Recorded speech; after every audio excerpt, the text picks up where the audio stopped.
Numbers 1. The Lord spoke to Moses in the wilderness of Sinai in the tent of meeting on the first day of the second month in the second year after they had come out of the land of Egypt, saying, Take a census of all the congregation of the people of Israel, by clans, by fathers' houses, according to the number of names every male, head by head. From 20 years old and upward, all in Israel who are able to go to war. You and Aaron shall list them company by company. And there shall be with you a man from each tribe, each man being the head of the house of his fathers. And these are the names of the men who shall assist you. From Reuben, Elizur the son of Shadeer. From Simeon, Shelumiel the son of Zurishaddai. From Judah, Nahshon the son of Amminadab. From Issachar, Nathanael the son of Zuar. From Zebulun, Eliab the son of Helon. From the sons of Joseph, from Ephraim, Elishama the son of Ammihud. And from Manasseh, Gamaliel the son of Pedazur. From Benjamin, Abidan the son of Gideoni. From Dan, Ahiezer the son of Ammishaddai. From Asher, Pagiel the son of Ochran. From Gad, Eliasaph the son of Deuel. From Naphtali, Ahira the son of Enan. These were the ones chosen from the congregation, the chiefs of their ancestral tribes, the heads of the clans of Israel. Moses and Aaron took these men who had been named, and on the first day of the second month they assembled the whole congregation together, who registered themselves by clans, by fathers' houses, according to the number of names from 20 years old and upward, head by head, as the Lord commanded Moses. So he listed them in the wilderness of Sinai.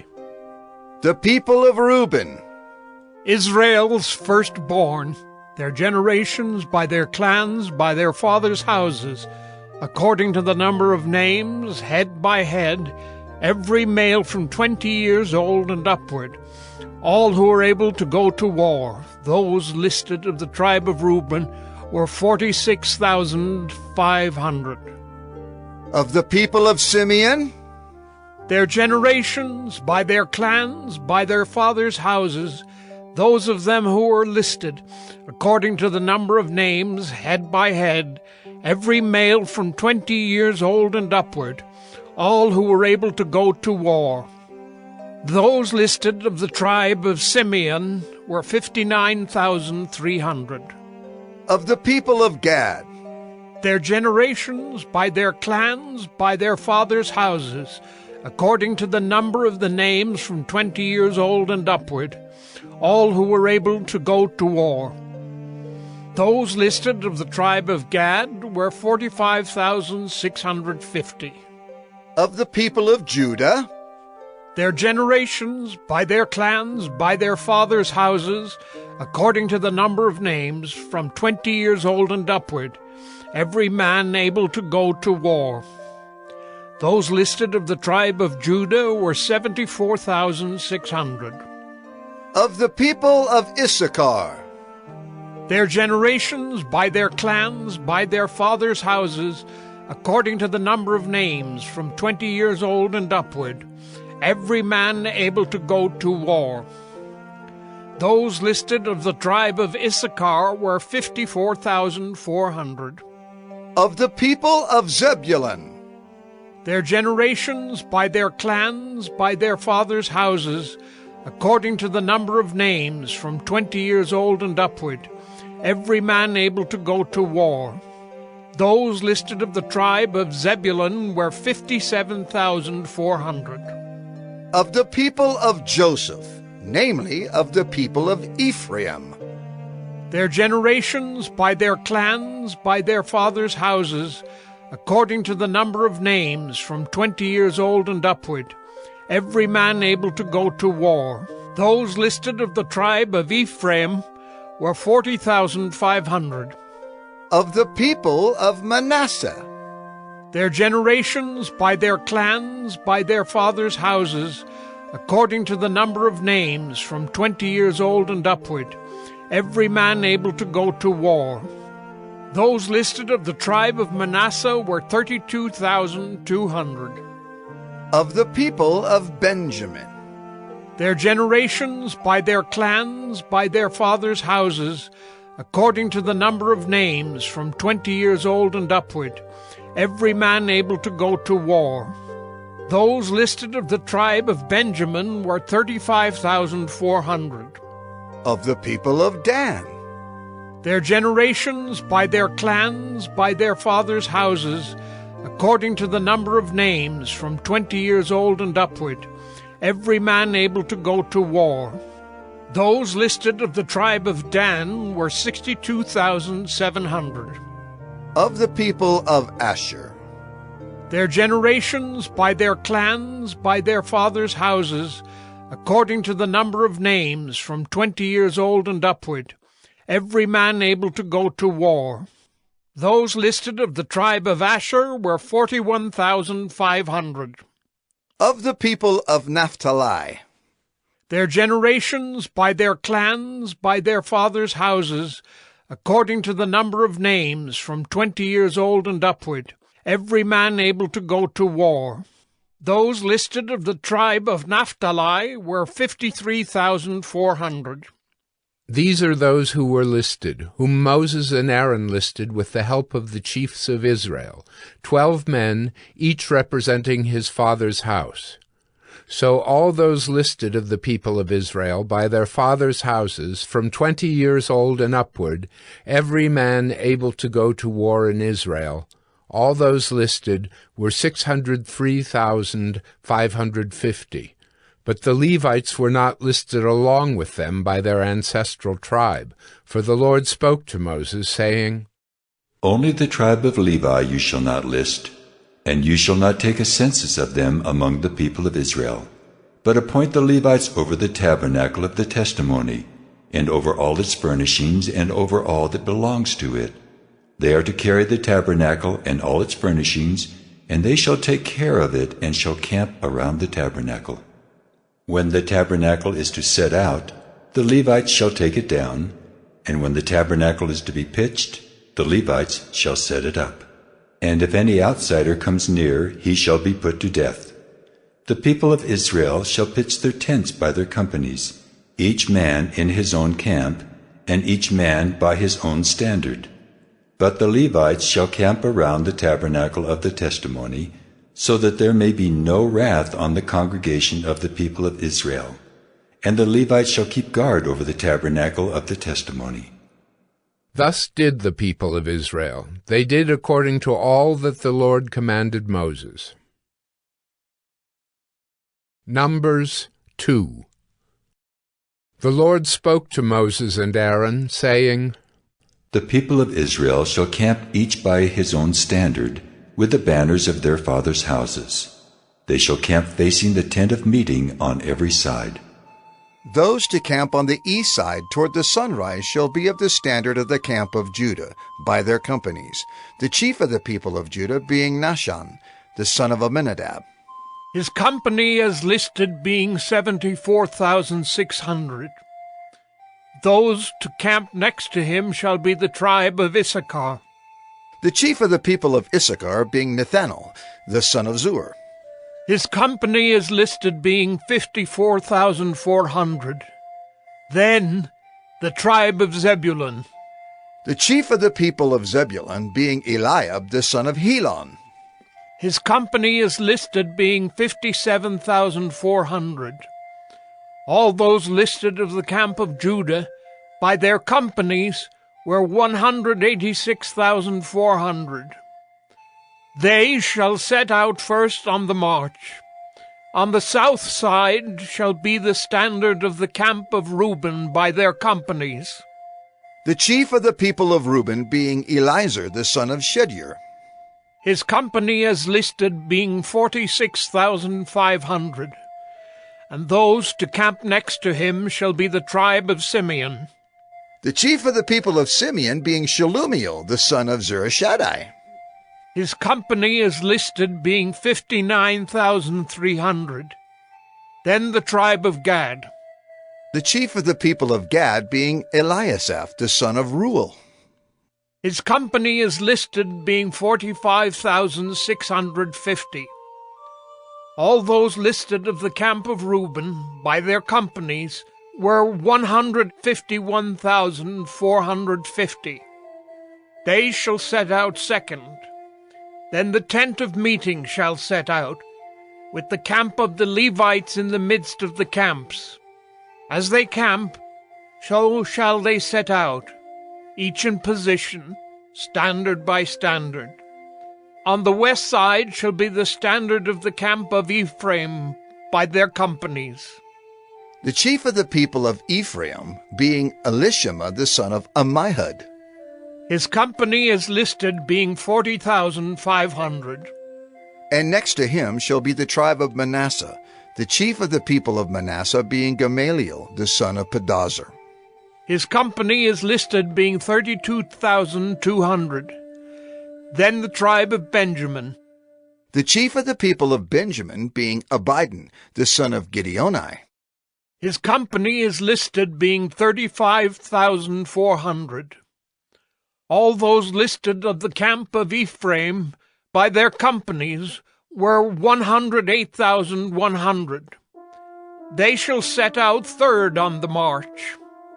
On the north side shall be the standard of the camp of Dan by their companies. The chief of the people of Dan being Ahiezer, the son of Ammishaddai. His company is listed being 62,700. And those to camp next to him shall be the tribe of Asher. The chief of the people of Asher being Pagiel, the son of Acharon. His company is listed being 41,500. Then the tribe of Naphtali. The chief of the people of Naphtali being Ahira, the son of Enan.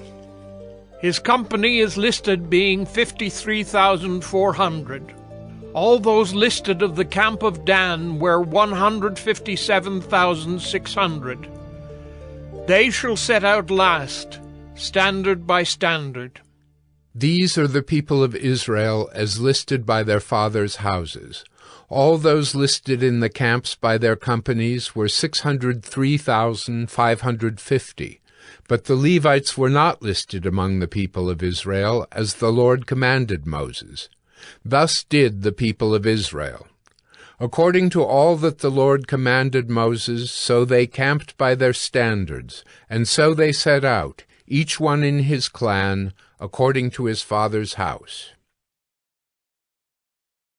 Numbers 3. These are the generations of Aaron and Moses at the time when the Lord spoke with Moses on Mount Sinai. These are the names of the sons of Aaron: Nadab the firstborn, and Abihu, Eleazar, and Ithamar.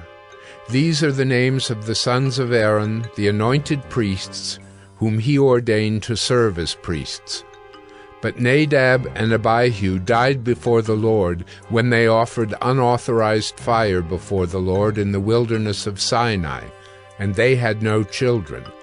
So Eleazar and Ithamar served as priests in the lifetime of Aaron their father. And the Lord spoke to Moses, saying, Bring the tribe of Levi near, and set them before Aaron the priest, that they may minister to him. They shall keep guard over him and over the whole congregation before the tent of meeting, as they minister at the tabernacle. They shall guard all the furnishings of the tent of meeting, and keep guard over the people of Israel as they minister at the tabernacle. And you shall give the Levites to Aaron and his sons. They are wholly given to him from among the people of Israel. And you shall appoint Aaron and his sons, and they shall guard their priesthood. But if any outsider comes near, he shall be put to death. And the Lord spoke to Moses, saying, Behold, I have taken the Levites from among the people of Israel instead of every firstborn who opens the womb among the people of Israel. The Levites shall be mine, for all the firstborn are mine. On the day that I struck down all the firstborn in the land of Egypt, I consecrated for my own all the firstborn in Israel, both of man and of beast. They shall be mine. I am the Lord. And the Lord spoke to Moses in the wilderness of Sinai, saying, List the sons of Levi by fathers' houses and by clans. Every male from a month old and upward you shall list. So Moses listed them according to the word of the Lord, as he was commanded, and these were the sons of Levi by their names: Gershon and Kohath and Merari. And these are the names of the sons of Gershon by their clans: Libni and Shimei. And the sons of Kohath by their clans: Amram, Izhar, Hebron, and Uzziel. And the sons of Merari by their clans: Mahli and Mushai. These are the clans of the Levites by their fathers' houses. To Gershon belonged the clan of the Libnites and the clan of the Shimeites. These were the clans of the Gershonites. Their listing according to the number of all the males from a month old and upward was 7,500.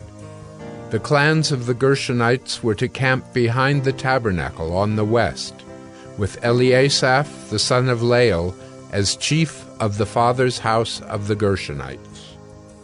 And the guard duty of the sons of Gershon in the tent of meeting involved the tabernacle, the tent with its covering, the screen for the entrance of the tent of meeting, the hangings of the court, the screen for the door of the court that is around the tabernacle and the altar, and its cords, all the service connected with these.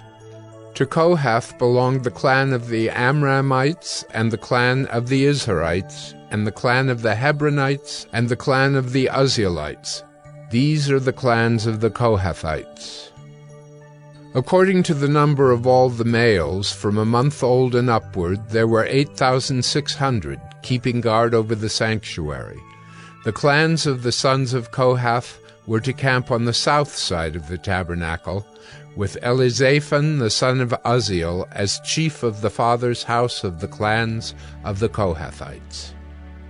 And their guard duty involved the ark, the table, the lampstand, the altars, the vessels of the sanctuary with which the priests minister, and the screen, all the service connected with these. And Eleazar the son of Aaron the priest was to be chief over the chiefs of the Levites, and to have oversight of those who kept guard over the sanctuary.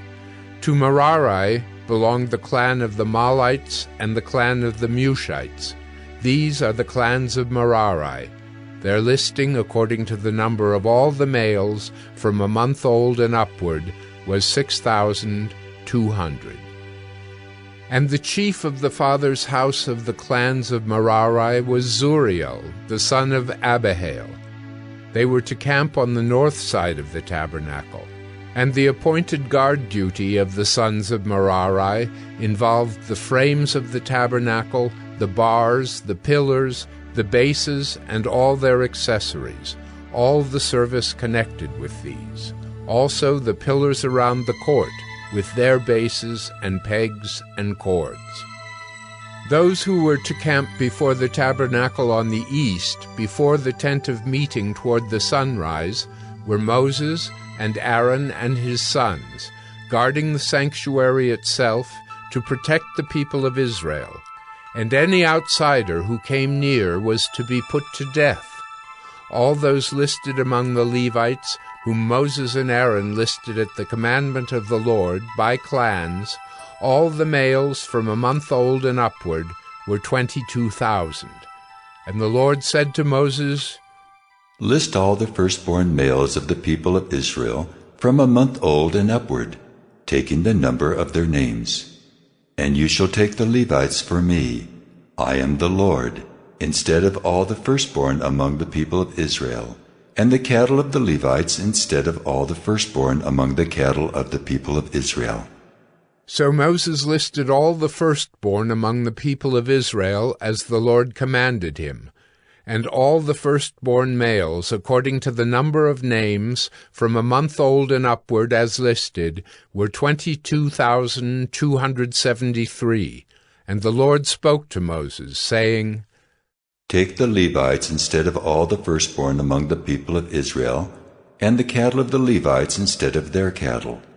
The Levites shall be mine. I am the Lord. And as the redemption price for the 273 of the firstborn of the people of Israel, over and above the number of the male Levites, you shall take 5 shekels per head. You shall take them according to the shekel of the sanctuary, the shekel of 20 gerahs, and give the money to Aaron and his sons as the redemption price for those who are over. So Moses took the redemption money from those who were over and above those redeemed by the Levites. From the firstborn of the people of Israel he took the money, 1,365 shekels by the shekel of the sanctuary. And Moses gave the redemption money to Aaron and his sons, according to the word of the Lord, as the Lord commanded Moses. Numbers 4.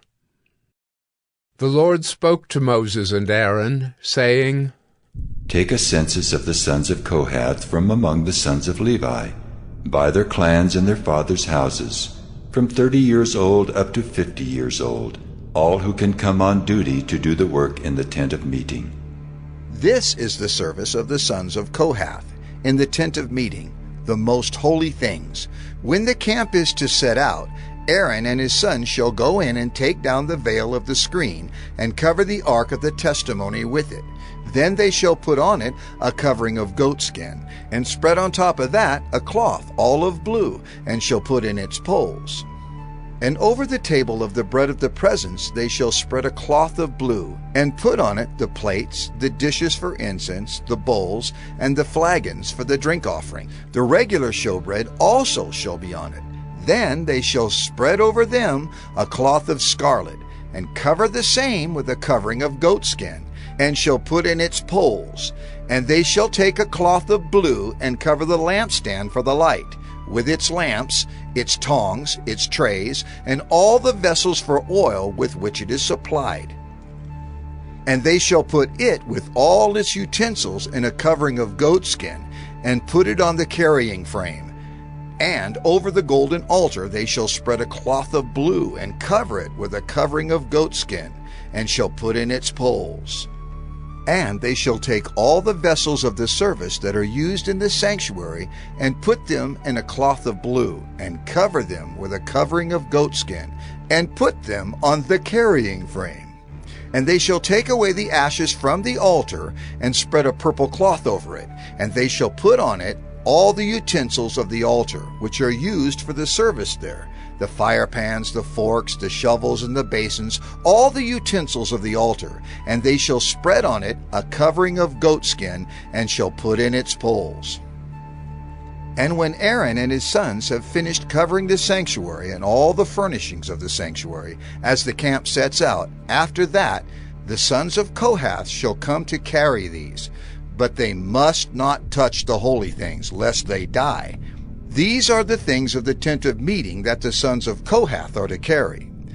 And Eleazar the son of Aaron the priest shall have charge of the oil for the light, the fragrant incense, the regular grain offering, and the anointing oil, with the oversight of the whole tabernacle, and all that is in it, of the sanctuary and its vessels.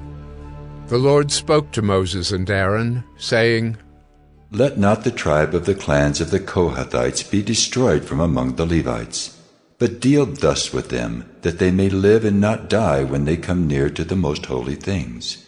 Aaron and his sons shall go in and appoint them each to his task and to his burden, but they shall not go in to look on the holy things even for a moment, lest they die. The Lord spoke to Moses, saying, Take a census of the sons of Gershon also by their fathers' houses and by their clans. From 30 years old up to 50 years old you shall list them, all who can come to do duty, to do service in the tent of meeting. This is the service of the clans of the Gershonites in serving and bearing burdens. They shall carry the curtains of the tabernacle and the tent of meeting with its covering, and the covering of goatskin that is on top of it, and the screen for the entrance of the tent of meeting, and the hangings of the court, and the screen for the entrance of the gate of the court that is around the tabernacle, and the altar, and their cords, and all the equipment for their service. and they shall do all that needs to be done with regard to them. All the service of the sons of the Gershonites shall be at the command of Aaron and his sons, in all that they are to carry, and in all that they have to do. And you shall assign to their charge all that they are to carry. This is the service of the clans of the sons of the Gershonites in the tent of meeting, and their guard duty is to be under the direction of Ithamar, the son of Aaron the priest. As for the sons of Merari, you shall list them by their clans and their fathers' houses.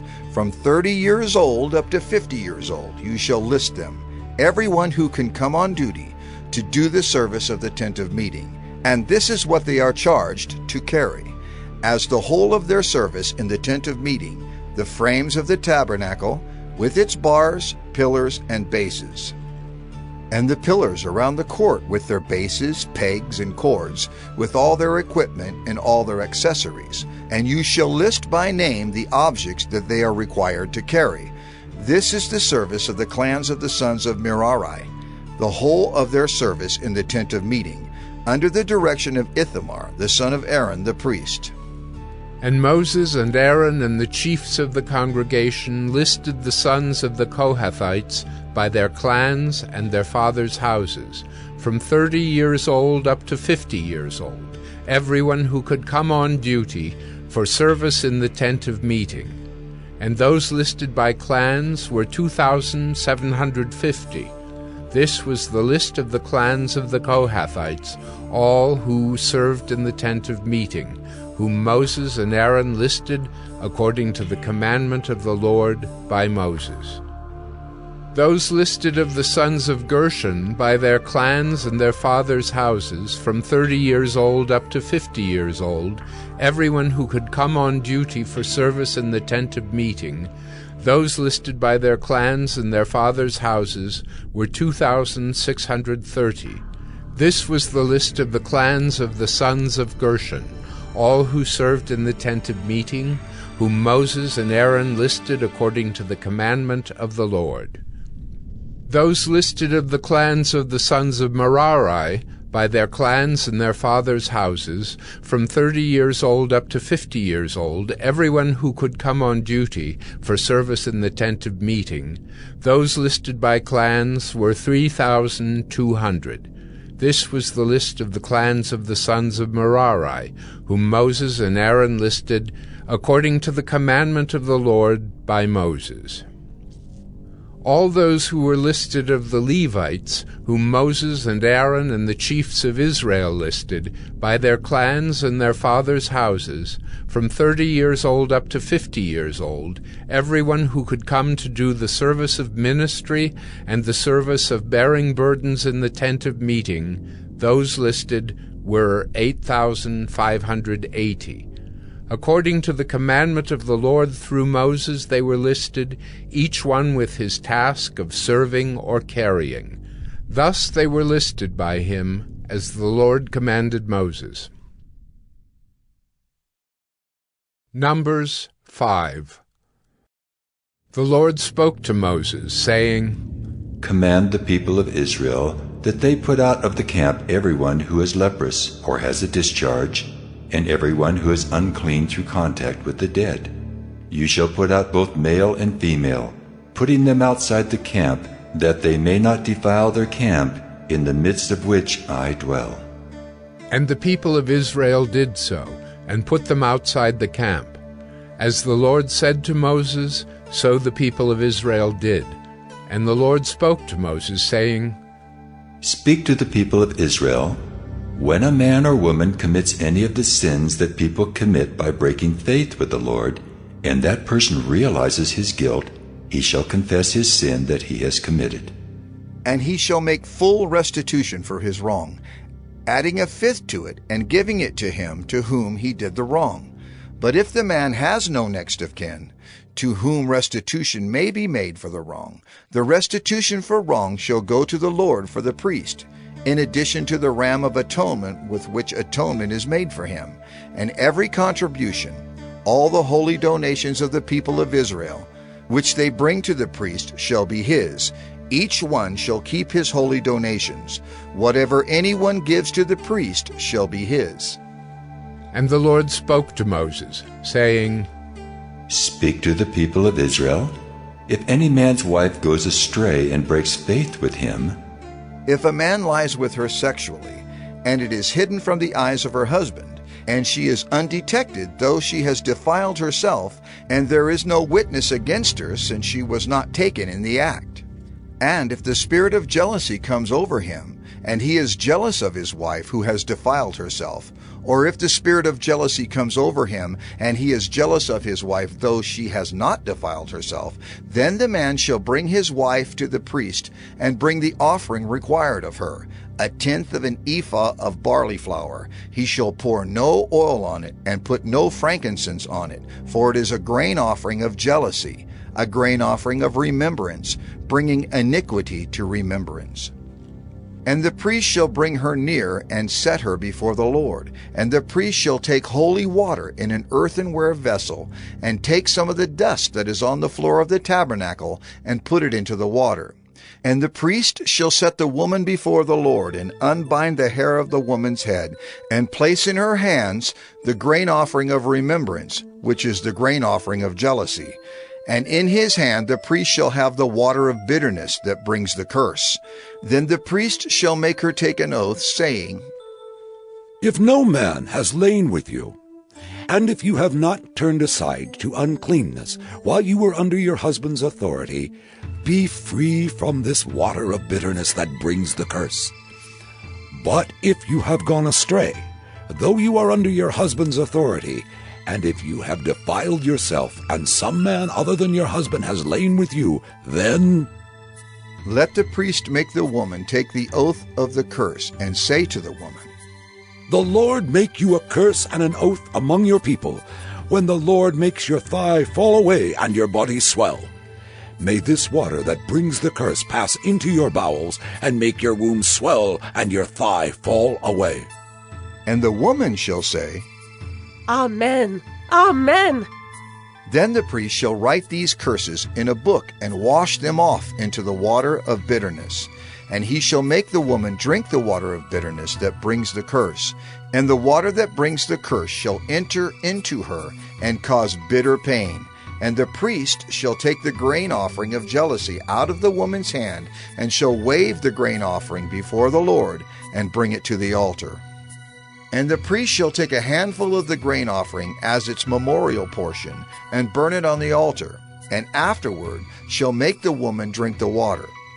And when he has made her drink the water, then, if she has defiled herself and has broken faith with her husband, the water that brings the curse shall enter into her and cause bitter pain, and her womb shall swell, and her thigh shall fall away, and the woman shall become a curse among her people.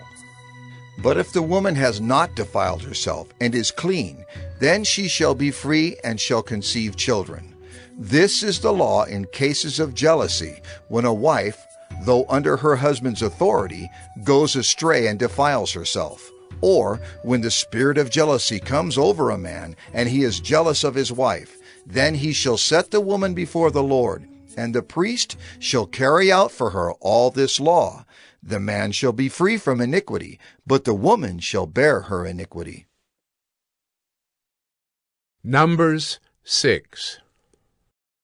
And the Lord spoke to Moses, saying, Speak to the people of Israel, and say to them, When either a man or a woman makes a special vow, the vow of a Nazirite, to separate himself to the Lord, he shall separate himself from wine and strong drink. He shall drink no vinegar made from wine or strong drink, and shall not drink any juice of grapes or eat grapes, fresh or dried. All the days of his separation he shall eat nothing that is produced by the grapevine, not even the seeds or the skins. All the days of his vow of separation no razor shall touch his head. Until the time is completed for which he separates himself to the Lord, he shall be holy. He shall let the locks of hair of his head grow long. All the days that he separates himself to the Lord, he shall not go near a dead body, not even for his father or for his mother, for brother or sister. If they die, shall he make himself unclean, because his separation to God is on his head. All the days of his separation He is holy to the Lord. And if any man dies very suddenly beside him, and he defiles his consecrated head, then he shall shave his head on the day of his cleansing. On the 7th day he shall shave it. On the 8th day he shall bring 2 turtle doves or 2 pigeons to the priest to the entrance of the tent of meeting. And the priest shall offer one for a sin offering and the other for a burnt offering, and make atonement for him, because he sinned by reason of the dead body. And he shall consecrate his head that same day, and separate himself to the Lord for the days of his separation, and bring a male lamb a year old for a guilt offering. But the previous period shall be void, because his separation was defiled. And this is the law for the Nazirite. When the time of his separation has been completed, he shall be brought to the entrance of the tent of meeting, and he shall bring his gift to the Lord, 1 male lamb a year old without blemish for a burnt offering, and 1 ewe lamb a year old without blemish as a sin offering, and 1 ram without blemish as a peace offering, and a basket of unleavened bread, loaves of fine flour mixed with oil, and unleavened wafers smeared with oil, and their grain offering and their drink offerings. And the priest shall bring them before the Lord, and offer his sin offering and his burnt offering. And he shall offer the ram as a sacrifice of peace offering to the Lord, with the basket of unleavened bread. The priest shall offer also its grain offering and its drink offering. And the Nazirite shall shave his consecrated head at the entrance of the tent of meeting, and shall take the hair from his consecrated head, and put it on the fire that is under the sacrifice of the peace offering. And the priest shall take the shoulder of the ram when it is boiled, and 1 unleavened loaf out of the basket, and 1 unleavened wafer, and shall put them on the hands of the Nazirite after he has shaved the hair of his consecration. And the priest shall wave them for a wave offering before the Lord. They are a holy portion for the priest, together with the breast that is waved and the thigh that is contributed. And after that the Nazirite may drink wine. This is the law of the Nazirite. But if he vows an offering to the Lord above his Nazirite vow, as he can afford, in exact accordance with the vow that he takes, then he shall do an addition to the law of the Nazirite. The Lord spoke to Moses, saying, Speak to Aaron and his sons, saying, Thus you shall bless the people of Israel. You shall say to them, The Lord bless you and keep you. The Lord make his face to shine upon you and be gracious to you. The Lord lift up his countenance upon you and give you peace. So shall they put my name upon the people of Israel, and I will bless them. Numbers 7. On the day when Moses had finished setting up the tabernacle, and had anointed and consecrated it with all its furnishings, and had anointed and consecrated the altar with all its utensils, the chiefs of Israel, heads of their fathers' houses, who were the chiefs of the tribes, who were over those who were listed, approached, and brought their offerings before the Lord, 6 wagons and 12 oxen, a wagon for every 2 of the chiefs, and for each one an ox. They brought them before the tabernacle. Then the Lord said to Moses, Accept these from them, that they may be used in the service of the tent of meeting, and give them to the Levites, to each man according to his service. So Moses took the wagons and the oxen and gave them to the Levites. 2 wagons and 4 oxen he gave to the sons of Gershon, according to their service. And 4 wagons and 8 oxen he gave to the sons of Merari, according to their service, under the direction of Ithamar the son of Aaron the priest. But to the sons of Kohath he gave none, because they were charged with the service of the holy things that had to be carried on the shoulder. And the chiefs offered offerings for the dedication of the altar on the day it was anointed. And the chiefs offered their offering before the altar. And the Lord said to Moses, They shall offer their offerings, 1 chief each day, for the dedication of the altar. He who offered his offering the first day was Nahshon, the son of Amminadab, of the tribe of Judah.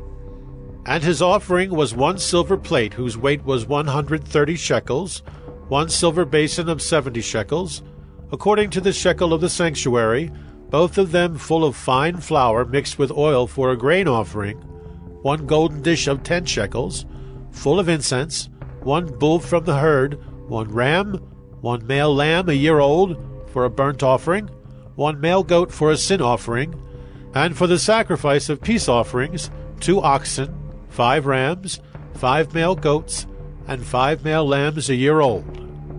This was the offering of Nahshon, the son of Amminadab. On the second day, Nethanel, the son of Zuar, the chief of Issachar, made an offering. He offered for his offering 1 silver plate, whose weight was 130 shekels, 1 silver basin of 70 shekels, according to the shekel of the sanctuary, both of them full of fine flour mixed with oil for a grain offering, 1 golden dish of 10 shekels, full of incense, 1 bull from the herd, 1 ram, 1 male lamb a year old for a burnt offering, 1 male goat for a sin offering, and for the sacrifice of peace offerings, 2 oxen, 5 rams, 5 male goats, and 5 male lambs a year old. This was the offering of Nethanel, the son of Zuar. On the third day, Eliab, the son of Helon, the chief of the people of Zebulun. His offering was 1 silver plate, whose weight was 130 shekels, 1 silver basin of 70 shekels, according to the shekel of the sanctuary, both of them full of fine flour mixed with oil for a grain offering, 1 golden dish of 10 shekels, full of incense, 1 bull from the herd, 1 ram, 1 male lamb a year old for a burnt offering, 1 male goat for a sin offering, and for the sacrifice of peace offerings, 2 oxen, 5 rams, 5 male goats, and 5 male lambs a year old. This was the offering of Eliab, the son of Helon. On the fourth day, Elizur, the son of Shedeur, the chief of the people of Reuben. His offering was 1 silver plate, whose weight was 130 shekels, 1 silver basin of 70 shekels, according to the shekel of the sanctuary, both of them full of fine flour mixed with oil for a grain offering, 1 golden dish of 10 shekels, full of incense, 1 bull from the herd, 1 ram, 1 male lamb a year old for a burnt offering, 1 male goat for a sin offering, and for the sacrifice of peace offerings, 2 oxen, 5 rams, 5 male goats, and 5 male lambs a year old. This was the offering of Elizur, the son of Shedeur. On the fifth day, Shelumiel, the son of Zurishaddai, the chief of the people of Simeon. His offering was 1 silver plate, whose weight was 130 shekels, 1 silver basin of 70 shekels, according to the shekel of the sanctuary, both of them full of fine flour mixed with oil for a grain offering, 1 golden dish of 10 shekels, full of incense, 1 bull from the herd, 1 ram, 1 male lamb a year old for a burnt offering, 1 male goat for a sin offering, and for the sacrifice of peace offerings, 2 oxen, 5 rams, 5 male goats, and 5 male lambs a year old. This was the offering of Shelumiel, the son of Zurishaddai. On the sixth day, Eliasaph, the son of Deuel, the chief of the people of Gad. His offering was 1 silver plate, whose weight was 130 shekels, 1 silver basin of 70 shekels, according to the shekel of the sanctuary, both of them full of fine flour mixed with oil for a grain offering, 1 golden dish of 10 shekels, full of incense, 1 bull from the herd, 1 ram, 1 male lamb a year old for a burnt offering, 1 male goat for a sin offering, and for the sacrifice of peace offerings, 2 oxen, 5 rams, 5 male goats, and 5 male lambs a year old. This was the offering of Eliasaph, the son of Deuel. On the seventh day, Elishama, the son of Ammihud, the chief of the people of Ephraim. His offering was 1 silver plate, whose weight was 130 shekels, 1 silver basin of 70 shekels, according to the shekel of the sanctuary, both of them full of fine flour mixed with oil for a grain offering, 1 golden dish of 10 shekels, full of incense, 1 bull from the herd, 1 ram, 1 male lamb a year old for a burnt offering, 1 male goat for a sin offering, and for the sacrifice of peace offerings, 2 oxen, 5 rams, 5 male goats, and 5 male lambs a year old. This was the offering of Elishama, the son of Ammihud. On the 8th day, Gamaliel, the son of Pedazur, the chief of the people of Manasseh. His offering was 1 silver plate, whose weight was 130 shekels, 1 silver basin of 70 shekels, according to the shekel of the sanctuary, both of them full of fine flour, mixed with oil, for a grain offering, 1 golden dish of 10 shekels, full of incense, 1 bull from the herd, 1 ram, 1 male lamb a year old for a burnt offering, 1 male goat for a sin offering, and for the sacrifice of peace offerings, 2 oxen, 5 rams, 5 male goats, and 5 male lambs a year old. This was the offering of Gamaliel, the son of Pedazur. On the 9th day, Abidan, the son of Gideoni, the chief of the people of Benjamin. His offering was 1 silver plate whose weight was 130 shekels, 1 silver basin of 70 shekels, according to the shekel of the sanctuary, both of them full of fine flour mixed with oil for a grain offering, 1 golden dish of 10 shekels, full of incense, 1 bull from the herd, 1 ram, 1 male lamb a year old for a burnt offering, 1 male goat for a sin offering, and for the sacrifice of peace offerings, 2 oxen, 5 rams, 5 male goats, and 5 male lambs a year old. This was the offering of Abidan, the son of Gideoni. On the 10th day, Ahiezer, the son of Ammishaddai, the chief of the people of Dan. His offering was 1 silver plate, whose weight was 130 shekels, 1 silver basin of 70 shekels, according to the shekel of the sanctuary, both of them full of fine flour mixed with oil for a grain offering, 1 golden dish of 10 shekels, full of incense, 1 bull from the herd, 1 ram, 1 male lamb a year old for a burnt offering, 1 male goat for a sin offering, and for the sacrifice of peace offerings, 2 oxen, 5 rams, 5 male goats, and 5 male lambs a year old. This was the offering of Ahiezer, the son of Ammishaddai. On the 11th day, Pagiel, the son of Achran, the chief of the people of Asher.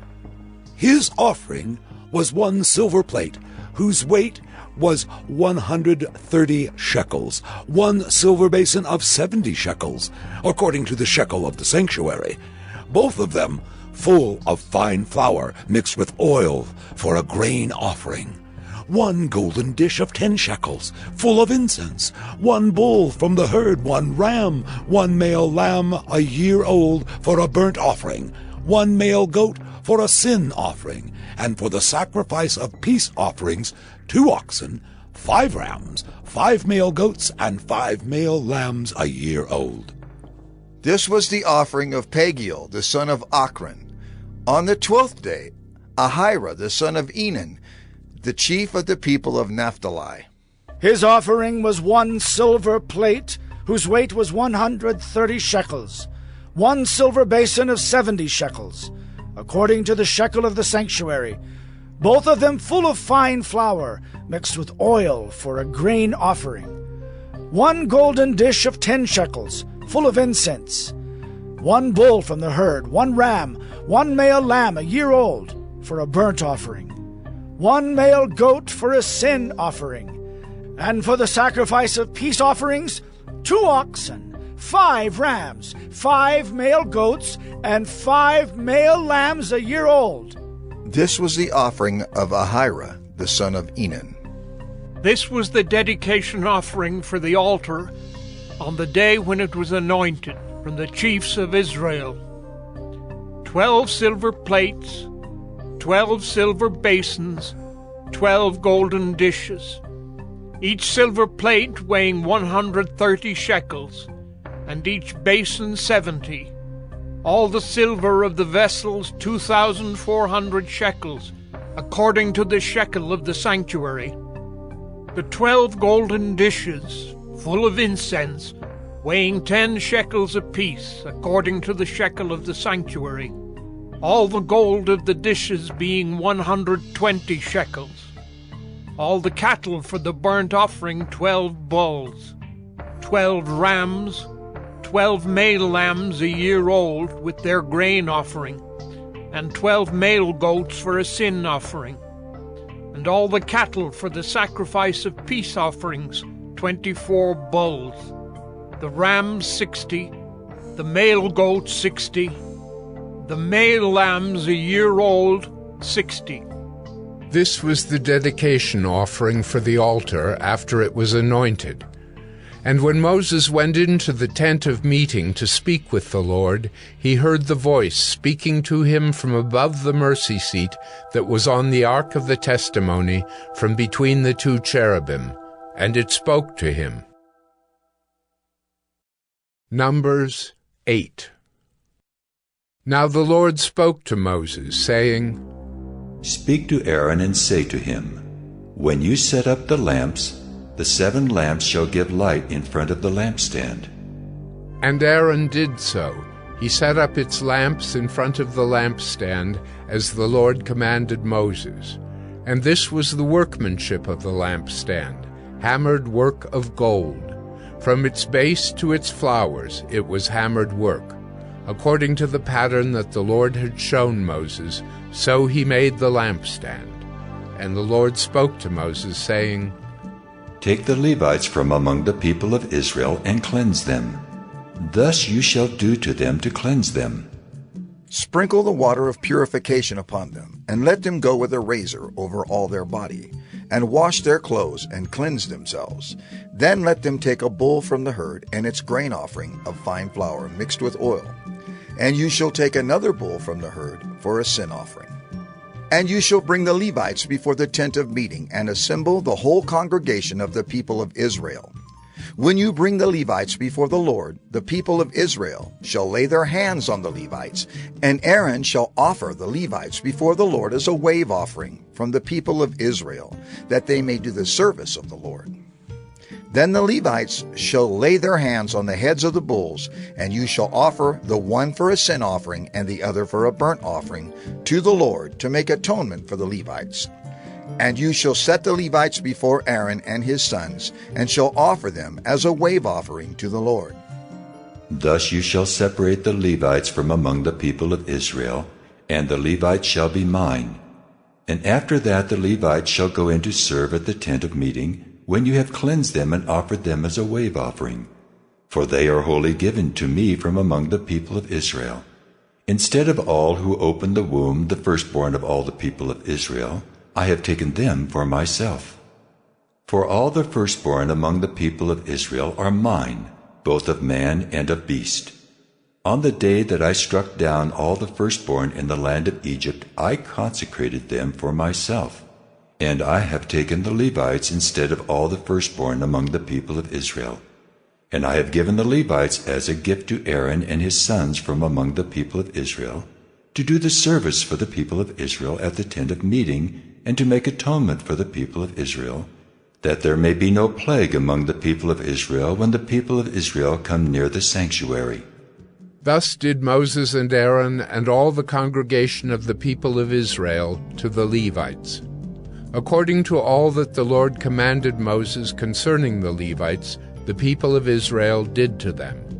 And the Levites purified themselves from sin, and washed their clothes. And Aaron offered them as a wave offering before the Lord. And Aaron made atonement for them to cleanse them. And after that the Levites went in to do their service in the tent of meeting before Aaron and his sons, as the Lord had commanded Moses concerning the Levites, so they did to them. And the Lord spoke to Moses, saying, This applies to the Levites. From 25 years old and upward, they shall come to do duty in the service of the tent of meeting.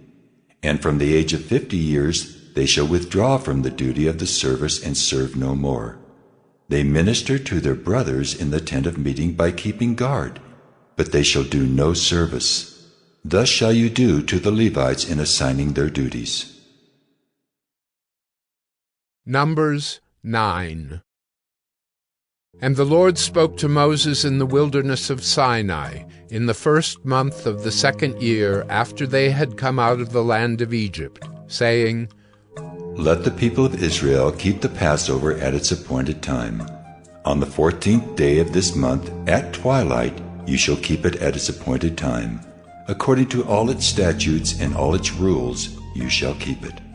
So Moses told the people of Israel that they should keep the Passover, and they kept the Passover in the first month on the 14th day of the month at twilight in the wilderness of Sinai. According to all that the Lord commanded Moses, so the people of Israel did. And there were certain men who were unclean through touching a dead body, so that they could not keep the Passover on that day. And they came before Moses and Aaron on that day. And those men said to him, "We are unclean through touching a dead body. Why are we kept from bringing the Lord's offering at its appointed time among the people of Israel?" And Moses said to them, "Wait, that I may hear what the Lord will command concerning you." The Lord spoke to Moses, saying, "Speak to the people of Israel, saying, If any one of you or of your descendants is unclean through touching a dead body, or is on a long journey, he shall still keep the Passover to the Lord. In the 2nd month, on the 14th day, at twilight they shall keep it. They shall eat it with unleavened bread and bitter herbs. They shall leave none of it until the morning, nor break any of its bones. According to all the statute for the Passover they shall keep it. But if anyone who is clean and is not on a journey fails to keep the Passover, that person shall be cut off from his people, because he did not bring the Lord's offering at its appointed time. That man shall bear his sin. And if a stranger sojourns among you and would keep the Passover to the Lord, according to the statute of the Passover and according to its rule, so shall he do. You shall have one statute, both for the sojourner and for the native." On the day that the tabernacle was set up, the cloud covered the tabernacle, the tent of the testimony, and at evening it was over the tabernacle like the appearance of fire until morning. So it was always. The cloud covered it by day, and the appearance of fire by night.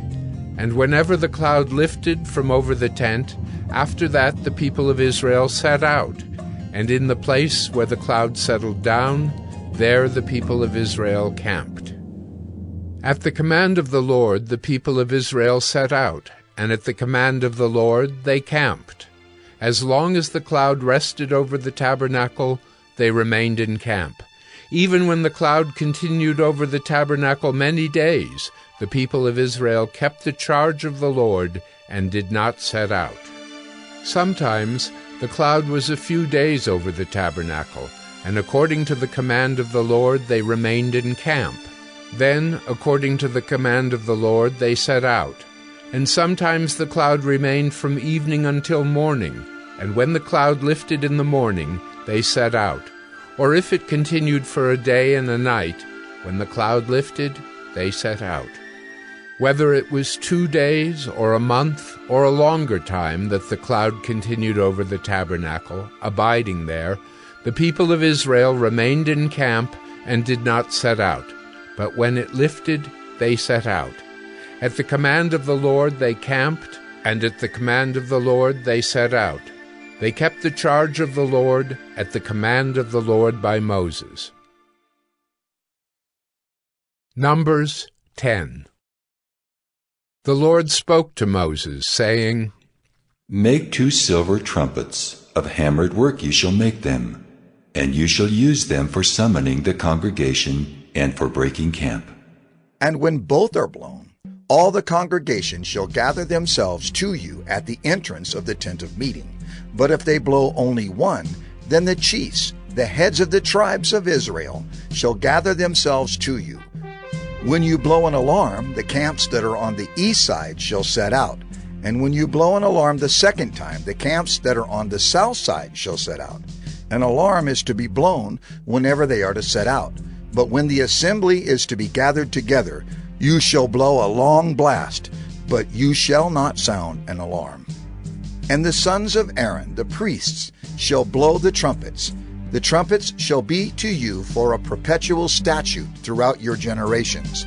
And when you go to war in your land against the adversary who oppresses you, then you shall sound an alarm with the trumpets, that you may be remembered before the Lord your God, and you shall be saved from your enemies. On the day of your gladness also, and at your appointed feasts, and at the beginnings of your months. You shall blow the trumpets over your burnt offerings, and over the sacrifices of your peace offerings. They shall be a reminder of you before your God. I am the Lord your God. In the 2nd year, in the 2nd month, on the 20th day of the month, the cloud lifted from over the tabernacle of the testimony, and the people of Israel set out by stages from the wilderness of Sinai. And the cloud settled down in the wilderness of Paran. They set out for the first time at the command of the Lord by Moses. The standard of the camp of the people of Judah set out first by their companies, and over their company was Nahshon, the son of Amminadab. And over the company of the tribe of the people of Issachar was Nathanael, the son of Zuar. And over the company of the tribe of the people of Zebulun was Eliab, the son of Helon.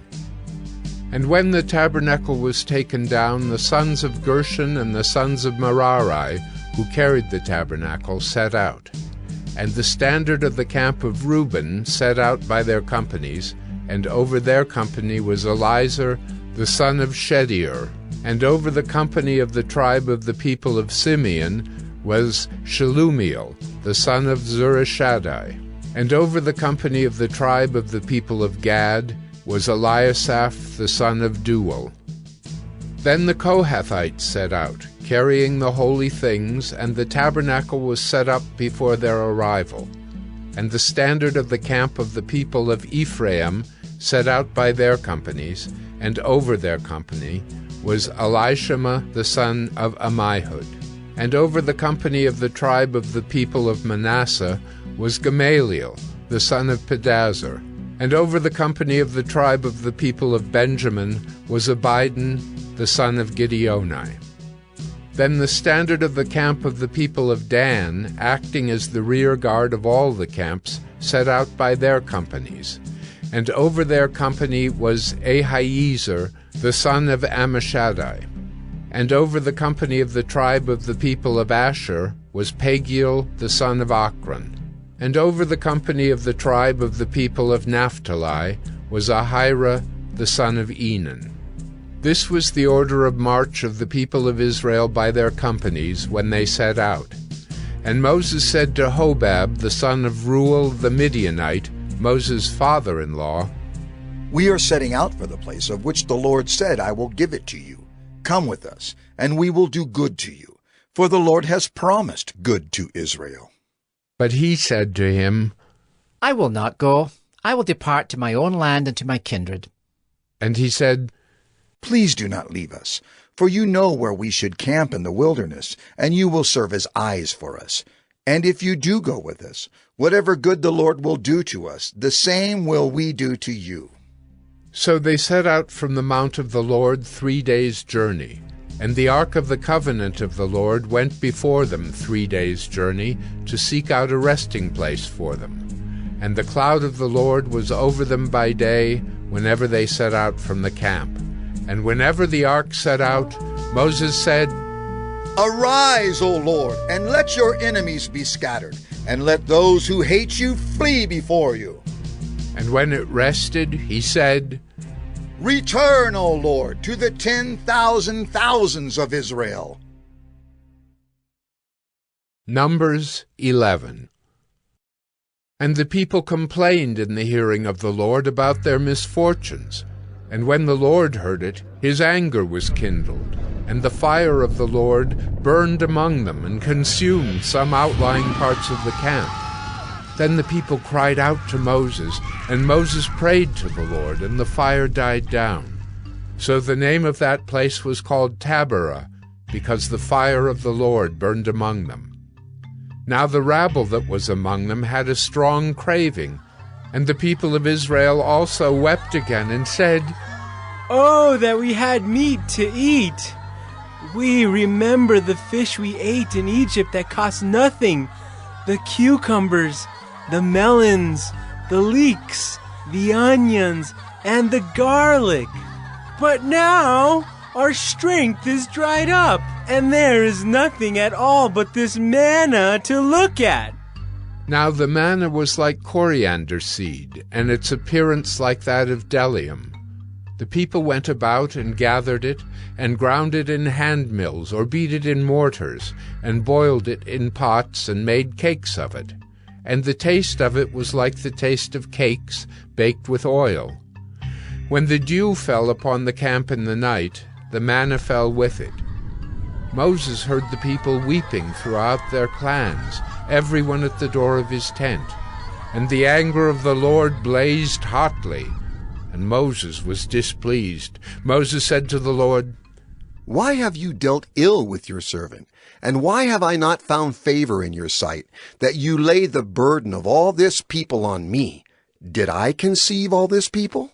Did I give them birth that you should say to me, 'Carry them in your bosom, as a nurse carries a nursing child, to the land that you swore to give their fathers'? Where am I to get meat to give to all this people? For they weep before me and say, 'Give us meat that we may eat.' I am not able to carry all this people alone. The burden is too heavy for me. If you will treat me like this, kill me at once, if I find favor in your sight, that I may not see my wretchedness." Then the Lord said to Moses, "Gather for me 70 men of the elders of Israel, whom you know to be the elders of the people and officers over them, and bring them to the tent of meeting, and let them take their stand there with you. And I will come down and talk with you there, and I will take some of the Spirit that is on you, and put it on them, and they shall bear the burden of the people with you, so that you may not bear it yourself alone. And say to the people, "Consecrate yourselves for tomorrow, and you shall eat meat, for you have wept in the hearing of the Lord, saying, 'Who will give us meat to eat? For it was better for us in Egypt.' Therefore the Lord will give you meat, and you shall eat. You shall not eat just 1 day, or 2 days, or 5 days, or 10 days, or 20 days, but a whole month, until it comes out at your nostrils and becomes loathsome to you, because you have rejected the Lord who is among you, and have wept before him, saying, 'Why did we come out of Egypt?'" But Moses said, "The people among whom I am number 600,000 on foot, and you have said, 'I will give them meat that they may eat a whole month.' Shall flocks and herds be slaughtered for them, and be enough for them? Or shall all the fish of the sea be gathered together for them, and be enough for them?" And the Lord said to Moses, "Is the Lord's hand shortened? Now you shall see whether my word will come true for you or not." So Moses went out and told the people the words of the Lord. And he gathered 70 men of the elders of the people, and placed them around the tent. Then the Lord came down in the cloud, and spoke to him, and took some of the Spirit that was on him, and put it on the 70 elders. And as soon as the Spirit rested on them, they prophesied, but they did not continue doing it. Now 2 men remained in the camp, one named Eldad, and the other named Medad, and the Spirit rested on them. They were among those registered, but they had not gone out to the tent, and so they prophesied in the camp. And a young man ran and told Moses, "Eldad and Medad are prophesying in the camp." And Joshua the son of Nun, the assistant of Moses from his youth, said, "My lord Moses, stop them." But Moses said to him, "Are you jealous for my sake? Would that all the Lord's people were prophets, that the Lord would put his Spirit on them." And Moses and the elders of Israel returned to the camp. Then a wind from the Lord sprang up, and it brought quail from the sea, and let them fall beside the camp, about a day's journey on this side, and a day's journey on the other side, around the camp, and about 2 cubits above the ground. And the people rose all that day and all night, and all the next day, and gathered the quail. Those who gathered least gathered 10 homers, and they spread them out for themselves all around the camp. While the meat was yet between their teeth, before it was consumed, the anger of the Lord was kindled against the people, and the Lord struck down the people with a very great plague. Therefore, the name of that place was called Kibroth-Hattaavah, because there they buried the people who had the craving. From Kibroth-Hattaavah the people journeyed to Hazerath, and they remained at Hazerath. Numbers 12. Miriam and Aaron spoke against Moses because of the Cushite woman whom he had married, for he had married a Cushite woman, and they said, Has the Lord indeed spoken only through Moses? Has he not spoken through us also? And the Lord heard it. Now the man Moses was very meek, more than all people who were on the face of the earth. And suddenly the Lord said to Moses and to Aaron and Miriam, Come out, you three, to the tent of meeting. And the three of them came out. And the Lord came down in a pillar of cloud and stood at the entrance of the tent and called Aaron and Miriam. And they both came forward. And he said, Hear my words. If there is a prophet among you, I, the Lord, make myself known to him in a vision. I speak with him in a dream. Not so with my servant Moses. He is faithful in all my house. With him I speak mouth to mouth clearly, and not in riddles, and he beholds the form of the Lord. Why then were you not afraid to speak against my servant Moses? And the anger of the Lord was kindled against them, and he departed. When the cloud removed from over the tent, behold, Miriam was leprous, like snow. And Aaron turned toward Miriam, and behold, she was leprous. And Aaron said to Moses, O my Lord, do not punish us because we have done foolishly and have sinned. Let her not be as one dead, whose flesh is half eaten away when he comes out of his mother's womb. And Moses cried to the Lord, O God, please heal her. Please. But the Lord said to Moses, If her father had but spit in her face, should she not be shamed 7 days? Let her be shut outside the camp 7 days, and after that she may be brought in again. So Miriam was shut outside the camp 7 days, and the people did not set out on the march till Miriam was brought in again. After that, the people set out from Hazerath and camped in the wilderness of Paran. Numbers 13. The Lord spoke to Moses, saying, Send men to spy out the land of Canaan, which I am giving to the people of Israel. From each tribe of their fathers you shall send a man, every one a chief among them. So Moses sent them from the wilderness of Paran, according to the command of the Lord, all of them men who were heads of the people of Israel, and these were their names. From the tribe of Reuben, Shemuah the son of Zachar. From the tribe of Simeon, Shaphat the son of Hori. From the tribe of Judah, Caleb the son of Jephunneh. From the tribe of Issachar, Igal the son of Joseph. From the tribe of Ephraim, Hoshea the son of Nun. From the tribe of Benjamin, Paltai the son of Raphu. From the tribe of Zebulun, Gadiel the son of Sodai. From the tribe of Joseph, that is, from the tribe of Manasseh, Gadai the son of Susai. From the tribe of Dan, Amiel the son of Gemalli. From the tribe of Asher, Sether the son of Michael. From the tribe of Naphtali, Nabai the son of Vapsai. From the tribe of Gad, Guel the son of Machi.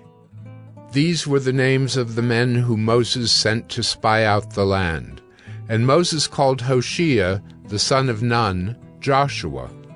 Moses sent them to spy out the land of Canaan, and said to them, Go up into the Negeb, and go up into the hill country, and see what the land is, and whether the people who dwell in it are strong or weak, whether they are few or many, and whether the land that they dwell in is good or bad, and whether the cities that they dwell in are camps or strongholds, and whether the land is rich or poor, and whether there are trees in it or not.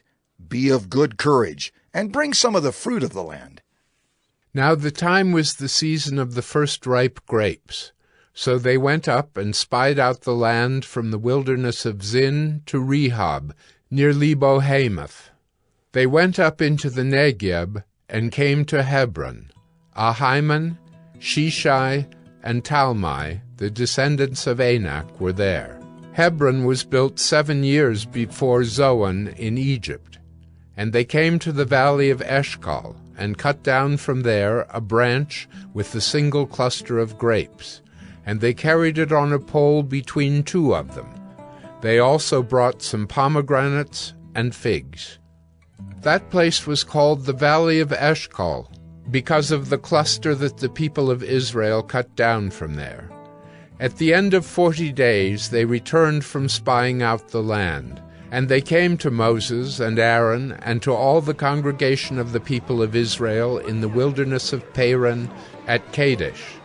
They brought back word to them and to all the congregation, and showed them the fruit of the land. And they told him, "We came to the land to which you sent us. It flows with milk and honey, and this is its fruit." However, the people who dwell in the land are strong, and the cities are fortified and very large. And besides, we saw the descendants of Anak there. The Amalekites dwell in the land of the Negeb. The Hittites, the Jebusites, and the Amorites dwell in the hill country, and the Canaanites dwell by the sea and along the Jordan. But Caleb quieted the people before Moses and said, "Let us go up at once and occupy it, for we are well able to overcome it." Then the men who had gone up with him said, "We are not able to go up against the people, for they are stronger than we are." So they brought to the people of Israel a bad report of the land that they had spied out, saying, "The land to which we have gone to spy it out is a land that devours its inhabitants, and all the people that we saw in it are of great height." And there we saw the Nephilim, the sons of Anak who come from the Nephilim, and we seemed to ourselves like grasshoppers, and so we seemed to them. Numbers 14. Then all the congregation raised a loud cry, and the people wept that night. And all the people of Israel grumbled against Moses and Aaron.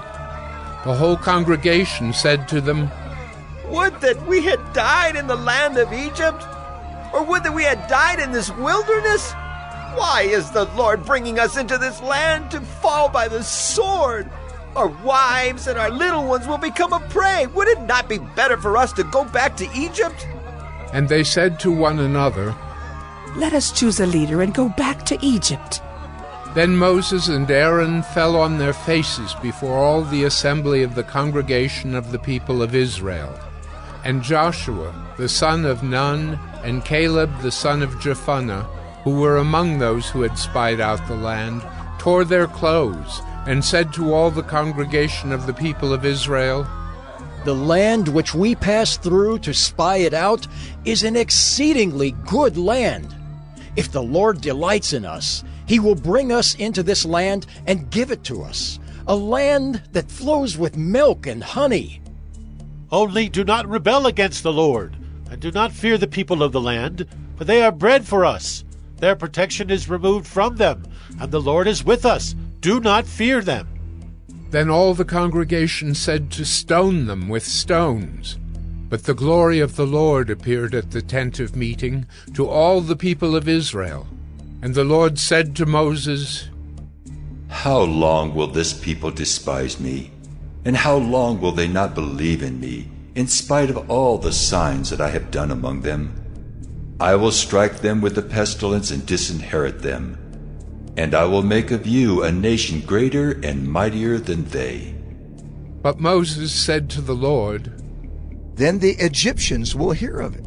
For you brought up this people in your might from among them, and they will tell the inhabitants of this land, they have heard that you, O Lord, are in the midst of this people.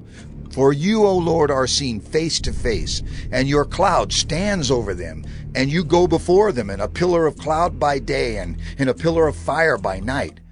Now if you kill this people as one man, then the nations who have heard your fame will say, it is because the Lord was not able to bring this people into the land that he swore to give to them, that he has killed them in the wilderness.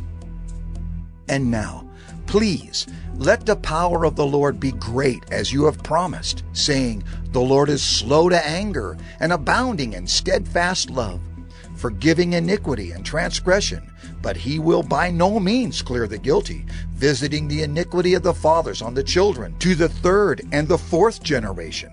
Please pardon the iniquity of this people according to the greatness of your steadfast love, just as you have forgiven this people from Egypt until now. Then the Lord said, I have pardoned according to your word.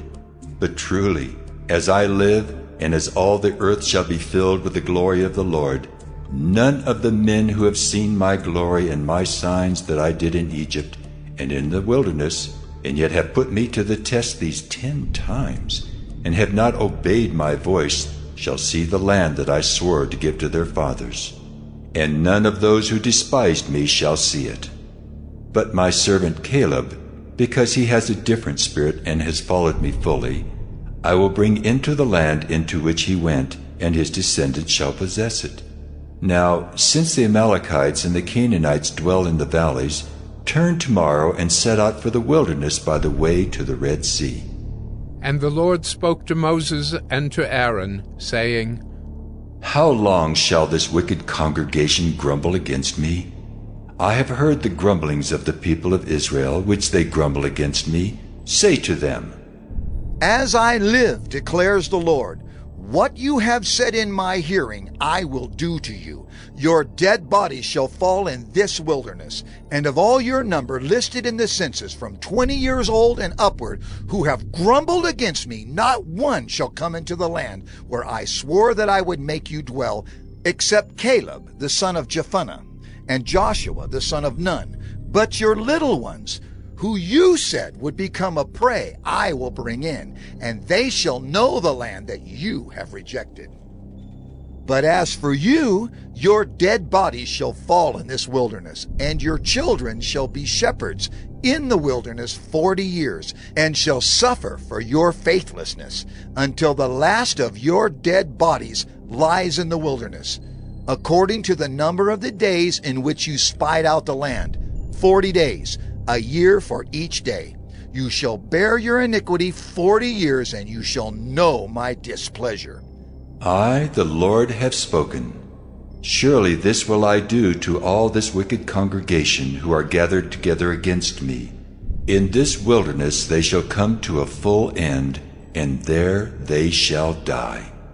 And the men whom Moses sent to spy out the land, who returned and made all the congregation grumble against him by bringing up a bad report about the land, the men who brought up a bad report of the land died by plague before the Lord.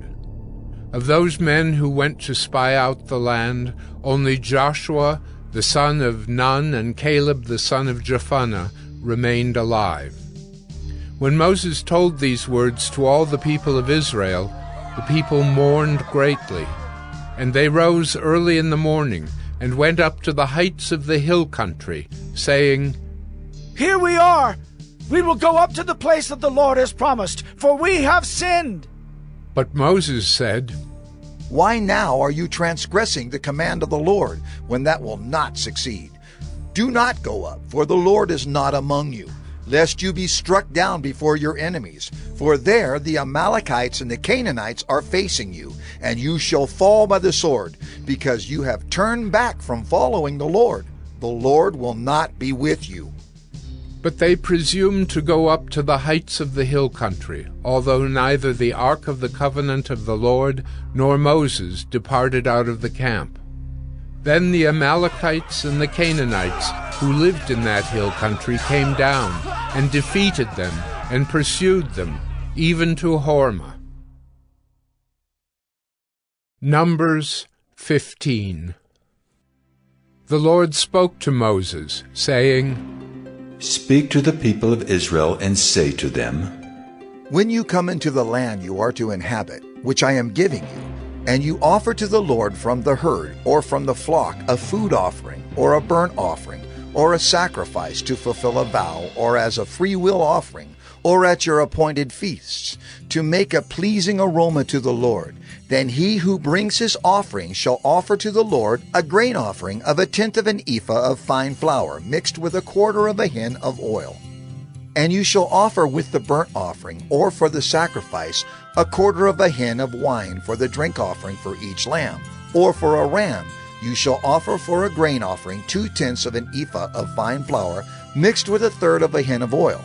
And for the drink offering you shall offer 1/3 of a hin of wine, a pleasing aroma to the Lord. And when you offer a bull as a burnt offering or sacrifice to fulfill a vow, or for peace offerings to the Lord, then one shall offer with the bull a grain offering of 3/10 of an ephah of fine flour mixed with 1/2 a hin of oil. And you shall offer for the drink offering 1/2 a hin of wine as a food offering, a pleasing aroma to the Lord. Thus it shall be done for each bull or ram, or for each lamb or young goat. As many as you offer, so shall you do with each one as many as there are. Every native Israelite shall do these things in this way, in offering a food offering with a pleasing aroma to the Lord. And if a stranger is sojourning with you, or anyone is living permanently among you, and he wishes to offer a food offering with a pleasing aroma to the Lord, he shall do as you do. For the assembly there shall be one statute for you and for the stranger who sojourns with you, a statute forever throughout your generations. You and the sojourner shall be alike before the Lord. One law and one rule shall be for you and for the stranger who sojourns with you. The Lord spoke to Moses, saying, Speak to the people of Israel and say to them, When you come into the land to which I bring you, and when you eat of the bread of the land, you shall present a contribution to the Lord. Of the first of your dough you shall present a loaf as a contribution, like a contribution from the threshing floor. So shall you present it. Some of the first of your dough you shall give to the Lord as a contribution throughout your generations. But if you sin unintentionally and do not observe all these commandments that the Lord has spoken to Moses, all that the Lord has commanded you by Moses, from the day that the Lord gave commandment and onward throughout your generations, then if it was done unintentionally, without the knowledge of the congregation, all the congregation shall offer one bull from the herd for a burnt offering, a pleasing aroma to the Lord, with its grain offering and its drink offering, according to the rule, and one male goat for a sin offering. And the priest shall make atonement for all the congregation of the people of Israel, and they shall be forgiven because it was a mistake, and they have brought their offering, a food offering to the Lord, and their sin offering before the Lord for their mistake. And all the congregation of the people of Israel shall be forgiven, and the stranger who sojourns among them, because the whole population was involved in the mistake. If one person sins unintentionally, he shall offer a female goat, a year old, for a sin offering, and the priest shall make atonement before the Lord for the person who makes a mistake, when he sins unintentionally, to make atonement for him, and he shall be forgiven. You shall have one law for him who does anything unintentionally, for him who is native among the people of Israel, and for the stranger who sojourns among them.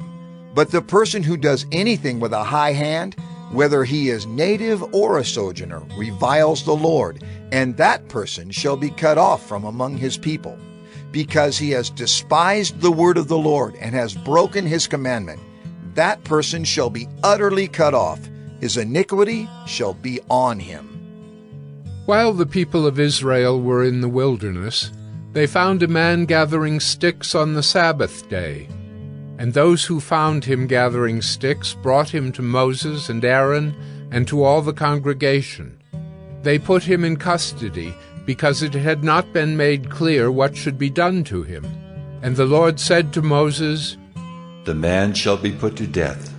All the congregation shall stone him with stones outside the camp."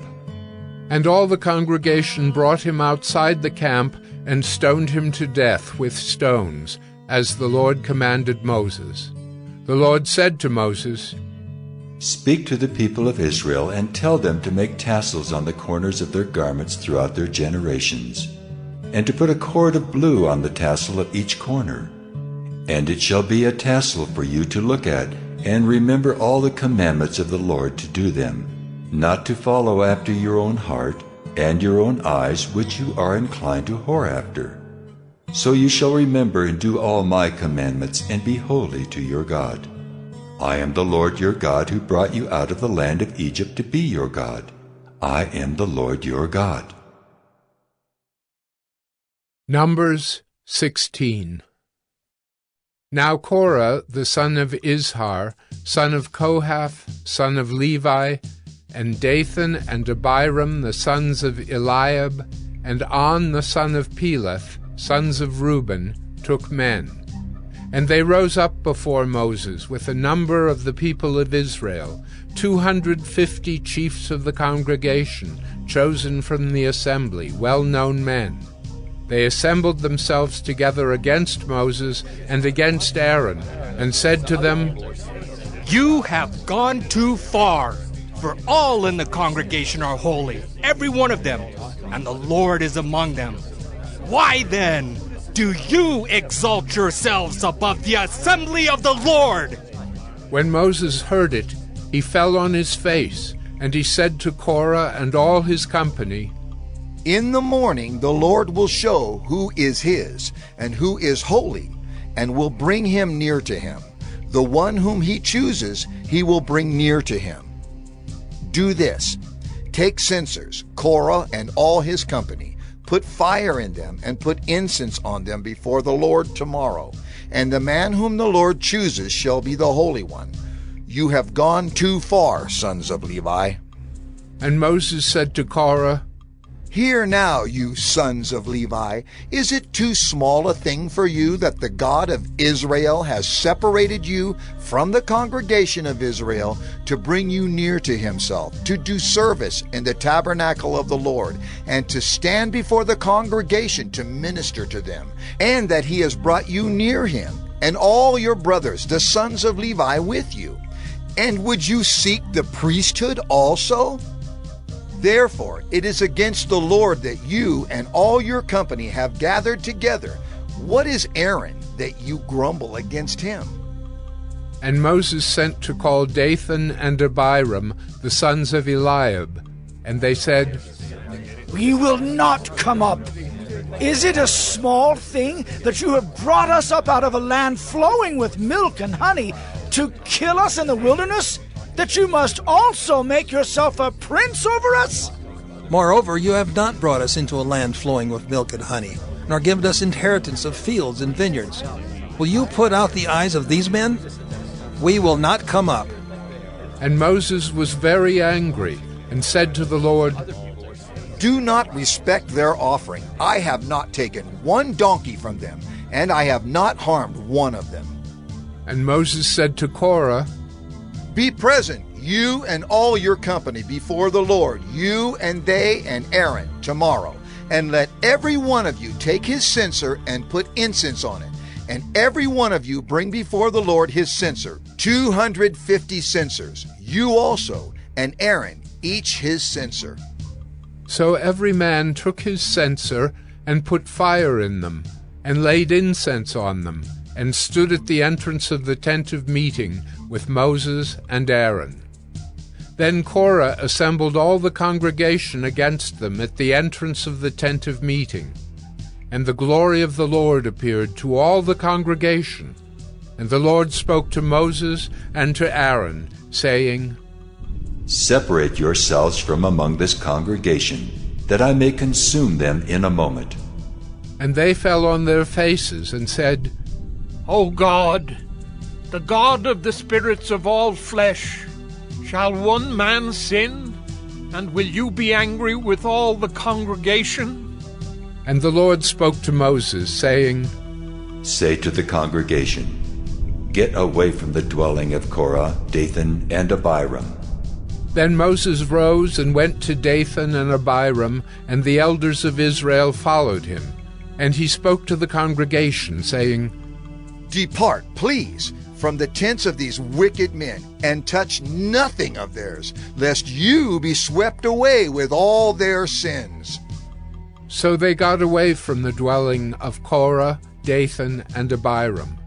And Dathan and Abiram came out and stood at the door of their tents, together with their wives, their sons, and their little ones. And Moses said, Hereby ye shall know that the Lord has sent me to do all these works, and that it has not been of my own accord. If these men die, as all men die, or if they are visited by the fate of all mankind, then the Lord has not sent me. But if the Lord creates something new, and the ground opens its mouth and swallows them up with all that belongs to them, and they go down alive into Sheol, then you shall know that these men have despised the Lord. And as soon as he had finished speaking all these words, the ground under them split apart, and the earth opened its mouth and swallowed them up, with their households and all the people who belonged to Korah and all their goods. So they and all that belonged to them went down alive into Sheol, and the earth closed over them, and they perished from the midst of the assembly. And all Israel who were around them fled at their cry, for they said, Lest the earth swallow us up! And fire came out from the Lord, and consumed the 250 men offering the incense.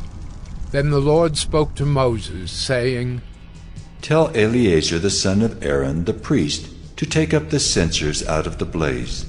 Then scatter the fire far and wide, for they have become holy. As for the censers of these men who have sinned at the cost of their lives, let them be made into hammered plates as a covering for the altar. For they offered them before the Lord, and they became holy. Thus they shall be a sign to the people of Israel. So Eleazar the priest took the bronze censers, which those who were burned had offered, and they were hammered out as a covering for the altar, to be a reminder to the people of Israel, so that no outsider who is not of the descendants of Aaron should draw near to burn incense before the Lord, lest he become like Korah and his company, as the Lord said to him through Moses. But on the next day all the congregation of the people of Israel grumbled against Moses and against Aaron, saying, You have killed the people of the Lord! And when the congregation had assembled against Moses and against Aaron, they turned toward the tent of meeting. And behold, the cloud covered it, and the glory of the Lord appeared. And Moses and Aaron came to the front of the tent of meeting. And the Lord spoke to Moses, saying, Get away from the midst of this congregation, that I may consume them in a moment. And they fell on their faces. And Moses said to Aaron, Take your censer and put fire on it from off the altar, and lay incense on it, and carry it quickly to the congregation, and make atonement for them, for wrath has gone out from the Lord. The plague has begun. So Aaron took it as Moses said, and ran into the midst of the assembly. And behold, the plague had already begun among the people. And he put on the incense and made atonement for the people. And he stood between the dead and the living, and the plague was stopped. Now those who died in the plague were 14,700, besides those who died in the affair of Korah. And Aaron returned to Moses at the entrance of the tent of meeting when the plague was stopped. Numbers 17. The Lord spoke to Moses, saying, Speak to the people of Israel, and get from them staffs, one for each father's house, from all their chiefs according to their fathers' houses, 12 staffs. Write each man's name on his staff, and write Aaron's name on the staff of Levi. For there shall be one staff for the head of each father's house. Then you shall deposit them in the tent of meeting before the testimony where I meet with you. And the staff of the man whom I choose shall sprout. Thus I will make to cease from me the grumblings of the people of Israel, which they grumble against you. Moses spoke to the people of Israel, and all their chiefs gave him staffs, one for each chief, according to their fathers' houses, 12 staffs. And the staff of Aaron was among their staffs. And Moses deposited the staffs before the Lord in the tent of the testimony. On the next day Moses went into the tent of the testimony, and behold, the staff of Aaron for the house of Levi had sprouted, and put forth buds, and produced blossoms, and it bore ripe almonds. Then Moses brought out all the staffs from before the Lord to all the people of Israel. And they looked, and each man took his staff. And the Lord said to Moses, Put back the staff of Aaron before the testimony, to be kept as a sign for the rebels, that you may make an end of their grumblings against me, lest they die. Thus did Moses. As the Lord commanded him, so he did. And the people of Israel said to Moses, Behold, we perish! We are undone! We are all undone! Everyone who comes near to the tabernacle of the Lord shall die! Are we all to perish? Numbers 18. So the Lord said to Aaron, You and your sons and your father's house with you shall bear iniquity connected with the sanctuary, and you and your sons with you shall bear iniquity connected with your priesthood. And with you bring your brothers also, the tribe of Levi, the tribe of your father, that they may join you and minister to you while you and your sons with you are before the tent of the testimony. They shall keep guard over you and over the whole tent, but shall not come near to the vessels of the sanctuary or to the altar, lest they and you die. They shall join you and keep guard over the tent of meeting for all the service of the tent, and no outsider shall come near you. And you shall keep guard over the sanctuary and over the altar, that there may never again be wrath on the people of Israel. And behold, I have taken your brothers the Levites from among the people of Israel. They are a gift to you, given to the Lord, to do the service of the tent of meeting. And you and your sons with you shall guard your priesthood for all that concerns the altar, and that is within the veil. And you shall serve. I give your priesthood as a gift, and any outsider who comes near shall be put to death. Then the Lord spoke to Aaron, Behold, I have given you charge of the contributions made to me, all the consecrated things of the people of Israel. I have given them to you as a portion, and to your sons as a perpetual due. They shall be yours of the most holy things, reserved from the fire, every offering of theirs, every grain offering of theirs, and every sin offering of theirs, and every guilt offering of theirs which they render to me shall be most holy to you and to your sons. In a most holy place shall you eat it. Every male may eat it. It is holy to you. This also is yours, the contribution of their gift, all the wave offerings of the people of Israel. I have given them to you, and to your sons and daughters with you, as a perpetual due. Everyone who is clean in your house may eat it. All the best of the oil, and all the best of the wine and of the grain, the firstfruits of what they give to the Lord, I give to you. The first ripe fruits of all that is in their land which they bring to the Lord shall be yours. Everyone who is clean in your house may eat it. Every devoted thing in Israel shall be yours. Everything that opens the womb of all flesh, whether man or beast, which they offer to the Lord, shall be yours. Nevertheless, the firstborn of man you shall redeem, and the firstborn of unclean animals you shall redeem. And their redemption price, at a month old you shall redeem them. You shall fix it 5 shekels in silver, according to the shekel of the sanctuary, which is 20 gerahs. But the firstborn of a cow, or the firstborn of a sheep, or the firstborn of a goat you shall not redeem. They are holy. You shall sprinkle their blood on the altar, and shall burn their fat as a food offering, with a pleasing aroma to the Lord. But their flesh shall be yours, as the breast that is waved, and as the right thigh are yours. All the holy contributions that the people of Israel present to the Lord, I give to you and to your sons and daughters with you as a perpetual due. It is a covenant of salt forever before the Lord for you and for your offspring with you. And the Lord said to Aaron, You shall have no inheritance in their land, neither shall you have any portion among them. I am your portion and your inheritance among the people of Israel. To the Levites I have given every tithe in Israel for an inheritance, in return for their service that they do, their service in the tent of meeting.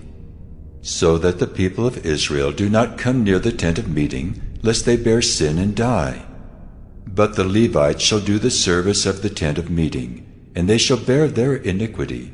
It shall be a perpetual statute throughout your generations, and among the people of Israel they shall have no inheritance. For the tithe of the people of Israel, which they present as a contribution to the Lord, I have given to the Levites for an inheritance. Therefore I have said of them, that they shall have no inheritance among the people of Israel. And the Lord spoke to Moses, saying, Moreover, you shall speak and say to the Levites, When you take from the people of Israel the tithe that I have given you from them for your inheritance, then you shall present a contribution from it to the Lord, a tithe of the tithe. And your contribution shall be counted to you as though it were the grain of the threshing floor, and as the fullness of the winepress. So you shall also present a contribution to the Lord from all your tithes, which you receive from the people of Israel. And from it you shall give the Lord's contribution to Aaron the priest. Out of all the gifts to you, you shall present every contribution due to the Lord. From each its best part is to be dedicated. Therefore you shall say to them, When you have offered from it the best of it, then the rest shall be counted to the Levites as produce of the threshing floor, and as produce of the winepress, and you may eat it in any place, you and your households, for it is your reward in return for your service in the tent of meeting. And you shall bear no sin by reason of it, when you have contributed the best of it. But you shall not profane the holy things of the people of Israel, lest you die. Numbers 19. Now the Lord spoke to Moses and to Aaron, saying, This is the statute of the law that the Lord has commanded.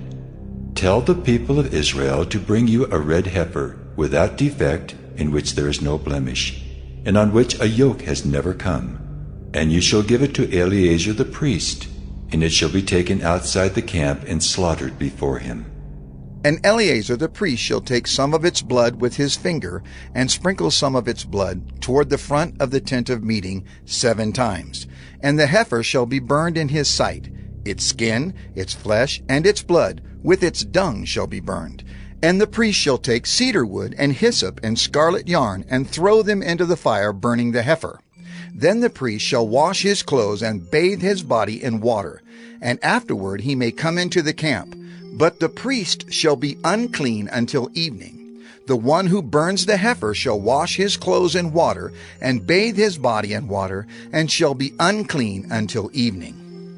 And a man who is clean shall gather up the ashes of the heifer, and deposit them outside the camp in a clean place, and they shall be kept for the water for impurity for the congregation of the people of Israel.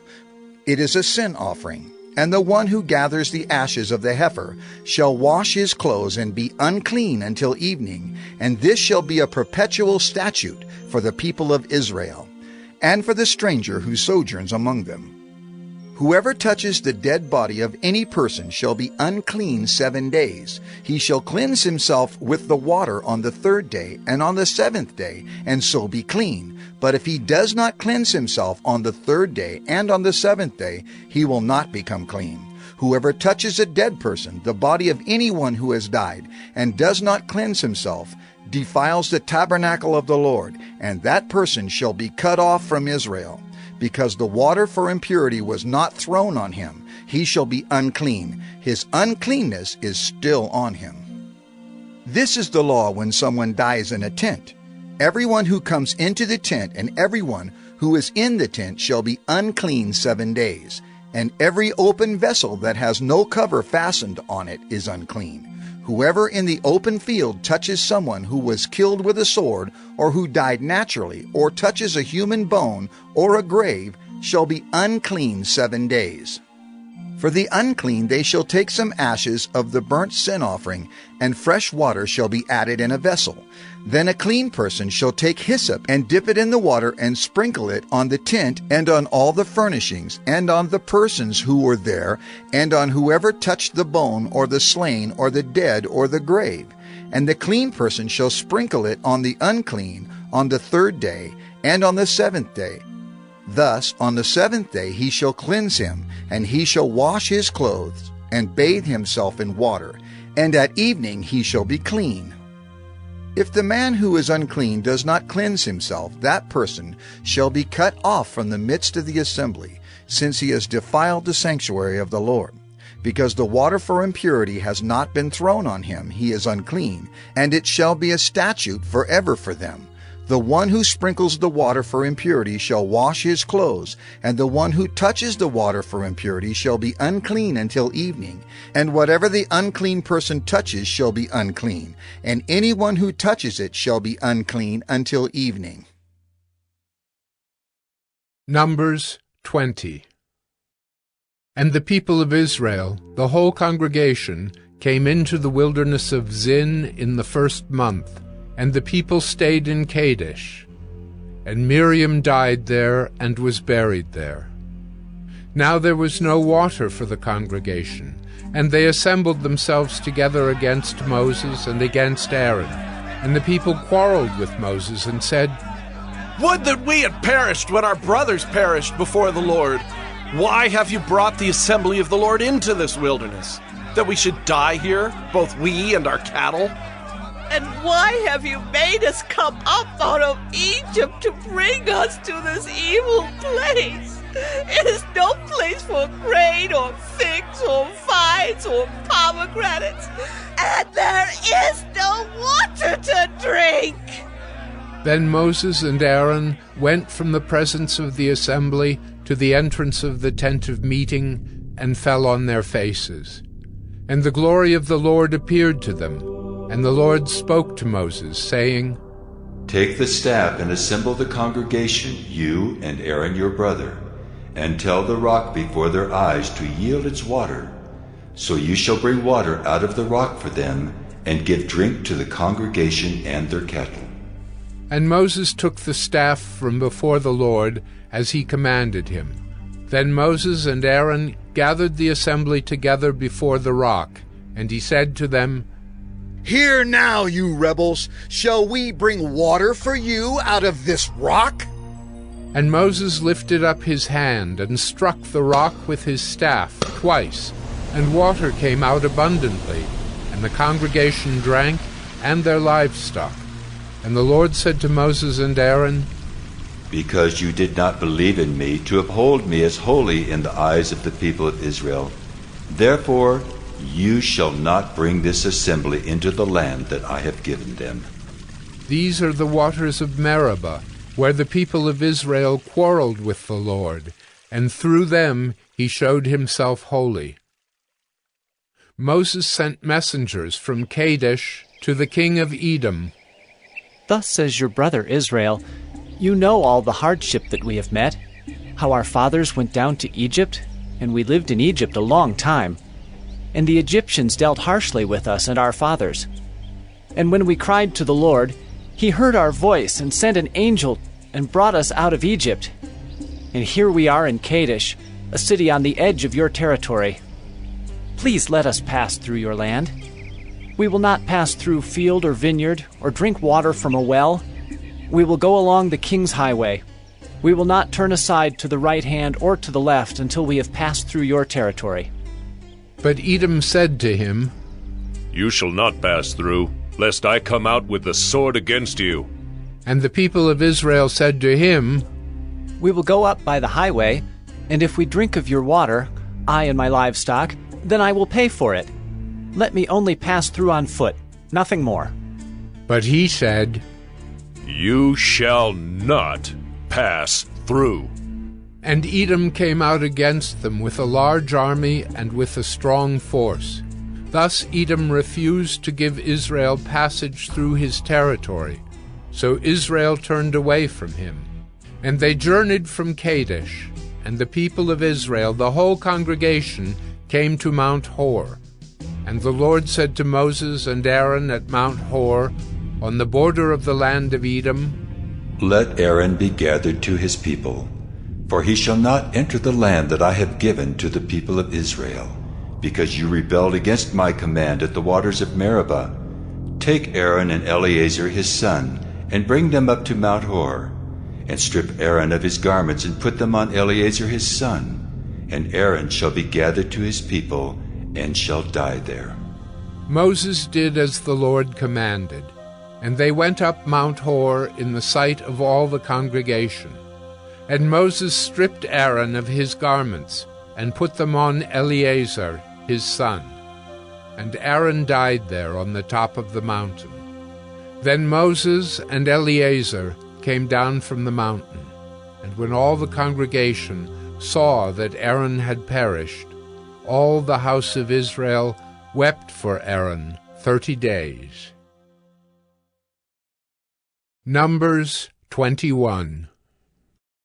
When the Canaanite, the king of Arad, who lived in the Negeb, heard that Israel was coming by the way of Atharim, he fought against Israel, and took some of them captive. And Israel vowed a vow to the Lord, and said, If you will indeed give this people into my hand, then I will devote their cities to destruction. And the Lord heeded the voice of Israel, and gave over the Canaanites, and they devoted them and their cities to destruction. So the name of the place was called Hormah. From Mount Hor they set out by the way to the Red Sea, to go around the land of Edom. And the people became impatient on the way, and the people spoke against God and against Moses. Why have you brought us up out of Egypt to die in the wilderness? For there is no food and no water, and we loathe this worthless food. Then the Lord sent fiery serpents among the people, and they bit the people, so that many people of Israel died. And the people came to Moses and said, We have sinned, for we have spoken against the Lord and against you. Pray to the Lord that he take away the serpents from us. So Moses prayed for the people, and the Lord said to Moses, Make a fiery serpent and set it on a pole, and everyone who is bitten when he sees it shall live. So Moses made a bronze serpent and set it on a pole, and if a serpent bit anyone, he would look at the bronze serpent and live. And the people of Israel set out and camped in Oboth.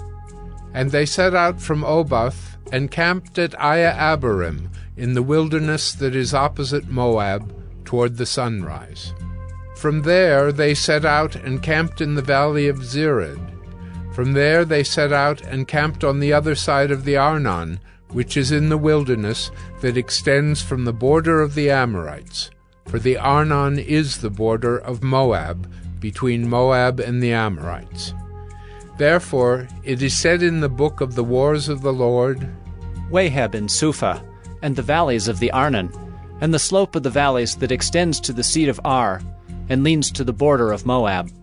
And from there they continued to Beer, that is the well of which the Lord said to Moses, Gather the people together, so that I may give them water. Then Israel sang this song.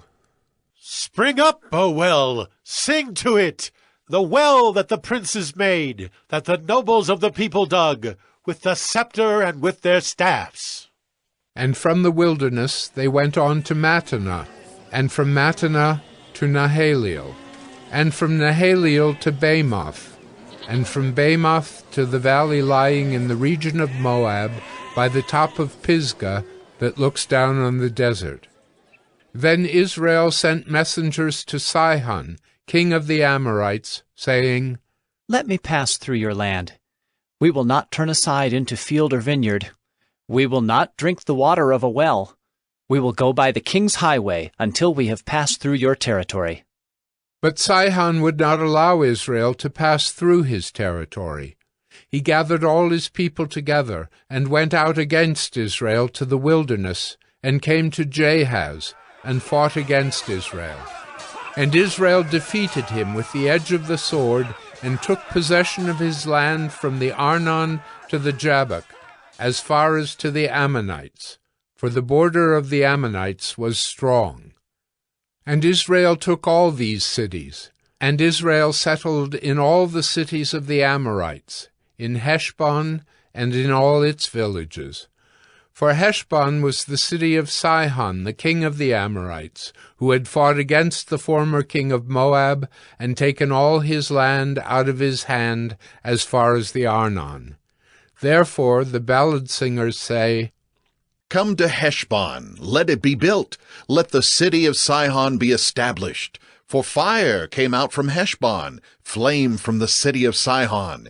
It devoured Ar of Moab, and swallowed the heights of the Arnon.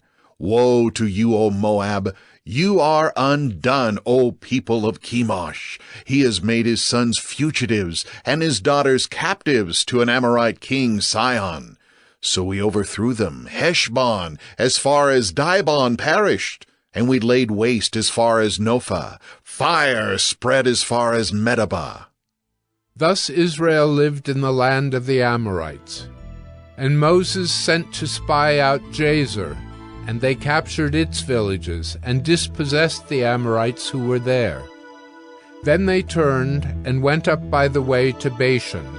And Og the king of Bashan came out against them, he and all his people, to battle at Edrei. But the Lord said to Moses, Do not fear him, for I have given him into your hand, and all his people and his land. And you shall do to him as you did to Sihon king of the Amorites, who lived at Heshbon. So they defeated him and his sons and all his people, until he had no survivor left, and they possessed his land. Numbers 22. Then the people of Israel set out and camped in the plains of Moab, beyond the Jordan at Jericho. And Balak, the son of Zippor, saw all that Israel had done to the Amorites. And Moab was in great dread of the people, because they were many. Moab was overcome with fear of the people of Israel. And Moab said to the elders of Midian, This horde will now lick up all that is around us, as the ox licks up the grass of the field.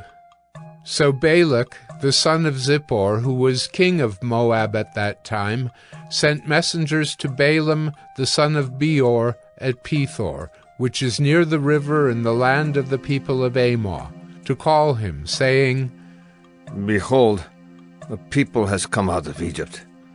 They cover the face of the earth, and they are dwelling opposite me.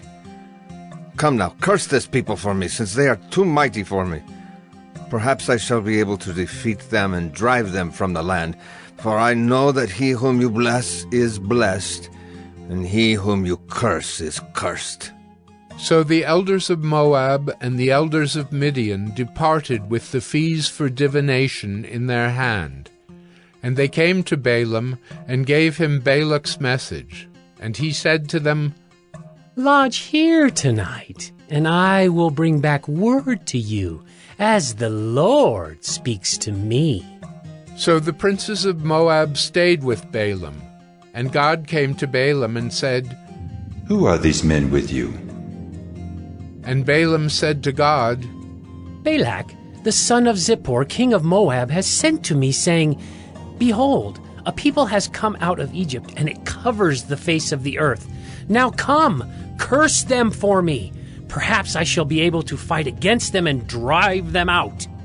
God said to Balaam, You shall not go with them. You shall not curse the people, for they are blessed. So Balaam rose in the morning and said to the princes of Balak, Go to your own land, for the Lord has refused to let me go with you. So the princes of Moab rose and went to Balak and said, Balaam refuses to come with us. Once again Balak sent princes, more in number and more honorable than these. And they came to Balaam and said to him, Thus says Balak, the son of Zippor, Let nothing hinder you from coming to me, for I will surely do you great honor, and whatever you say to me I will do. Come, curse this people for me. But Balaam answered and said to the servants of Balak, Though Balak were to give me his house full of silver and gold, I could not go beyond the command of the Lord my God, to do less or more. So you too, please stay here tonight, that I may know what more the Lord will say to me. And God came to Balaam at night and said to him, If the men have come to call you, rise, go with them, but only do what I tell you. So Balaam rose in the morning and saddled his donkey and went with the princes of Moab. But God's anger was kindled because he went, and the angel of the Lord took his stand in the way as his adversary. Now he was riding on the donkey, and his 2 servants were with him. And the donkey saw the angel of the Lord standing in the road with a drawn sword in his hand. And the donkey turned aside out of the road and went into the field. And Balaam struck the donkey to turn her into the road. Then the angel of the Lord stood in a narrow path between the vineyards, with a wall on either side. And when the donkey saw the angel of the Lord, she pushed against the wall, and pressed Balaam's foot against the wall. So he struck her again. Then the angel of the Lord went ahead and stood in a narrow place, where there was no way to turn either to the right or to the left. When the donkey saw the angel of the Lord, she lay down under Balaam, and Balaam's anger was kindled, and he struck the donkey with his staff. Then the Lord opened the mouth of the donkey, and she said to Balaam, What have I done to you, that you have struck me these 3 times? And Balaam said to the donkey, Because you have made a fool of me, I wish I had a sword in my hand, for then I would kill you. And the donkey said to Balaam, Am I not your donkey, on which you have ridden all your life long to this day? Is it my habit to treat you this way? And he said, No. Then the Lord opened the eyes of Balaam, and he saw the angel of the Lord standing in the way, with his drawn sword in his hand. And he bowed down and fell on his face. And the angel of the Lord said to him, Why have you struck your donkey these 3 times? Behold, I have come out to oppose you, because your way is perverse before me. The donkey saw me and turned aside before me these 3 times. If she had not turned aside from me, surely just now I would have killed you and let her live. Then Balaam said to the angel of the Lord, I have sinned, for I did not know that you stood in the road against me. Now therefore, if it is evil in your sight, I will turn back. And the angel of the Lord said to Balaam, Go with the men, but speak only the word that I tell you. So Balaam went on with the princes of Balak. When Balak heard that Balaam had come, he went out to meet him at the city of Moab, on the border formed by the Arnon, at the extremity of the border. And Balak said to Balaam, Did I not send to you to call you? Why did you not come to me? Am I not able to honor you? Balaam said to Balak, Behold, I have come to you. Have I now any power of my own to speak anything? The word that God puts in my mouth, that must I speak. Then Balaam went with Balak, and they came to Kiriath-Huzoth. And Balak sacrificed oxen and sheep, and sent for Balaam and for the princes who were with him. And in the morning Balak took Balaam and brought him up to Bamoth Baal, and from there he saw a fraction of the people. Numbers 23. And Balaam said to Balak, Build for me here 7 altars, and prepare for me here 7 bulls and 7 rams. Balak did as Balaam had said, and Balak and Balaam offered on each altar a bull and a ram. And Balaam said to Balak, Stand beside your burnt offering, and I will go. Perhaps the Lord will come to meet me, and whatever he shows me, I will tell you. And he went to a bare height, and God met Balaam. And Balaam said to him, I have arranged the 7 altars, and I have offered on each altar a bull and a ram. And the Lord put a word in Balaam's mouth, and said, Return to Balak, and thus you shall speak. And he returned to him, and behold, he and all the princes of Moab were standing beside his burnt offering. And Balaam took up his discourse and said, From Aram Balak has brought me, the king of Moab, from the eastern mountains. Come, curse Jacob for me, and come, denounce Israel. How can I curse whom God has not cursed? How can I denounce whom the Lord has not denounced? For from the top of the crags I see him, from the hills I behold him. Behold, a people dwelling alone, and not counting itself among the nations. Who can count the dust of Jacob, or number the 4th part of Israel? Let me die the death of the upright, and let my end be like his. And Balak said to Balaam, What have you done to me? I took you to curse my enemies, and behold, you have done nothing but bless them. And he answered and said, Must I not take care to speak what the Lord puts in my mouth? And Balak said to him, Please come with me to another place, from which you may see them. You shall see only a fraction of them, and shall not see them all. Then curse them for me from there. And he took him to the field of Zophim, to the top of Pisgah, and built 7 altars, and offered a bull and a ram on each altar. Balaam said to Balak, Stand here beside your burnt offering, while I meet the Lord over there. And the Lord met Balaam and put a word in his mouth, and said, Return to Balak, and thus shall you speak. And he came to him, and behold, he was standing beside his burnt offering, and the princes of Moab with him. And Balak said to him, What has the Lord spoken? And Balaam took up his discourse and said, Rise, Balak, and hear.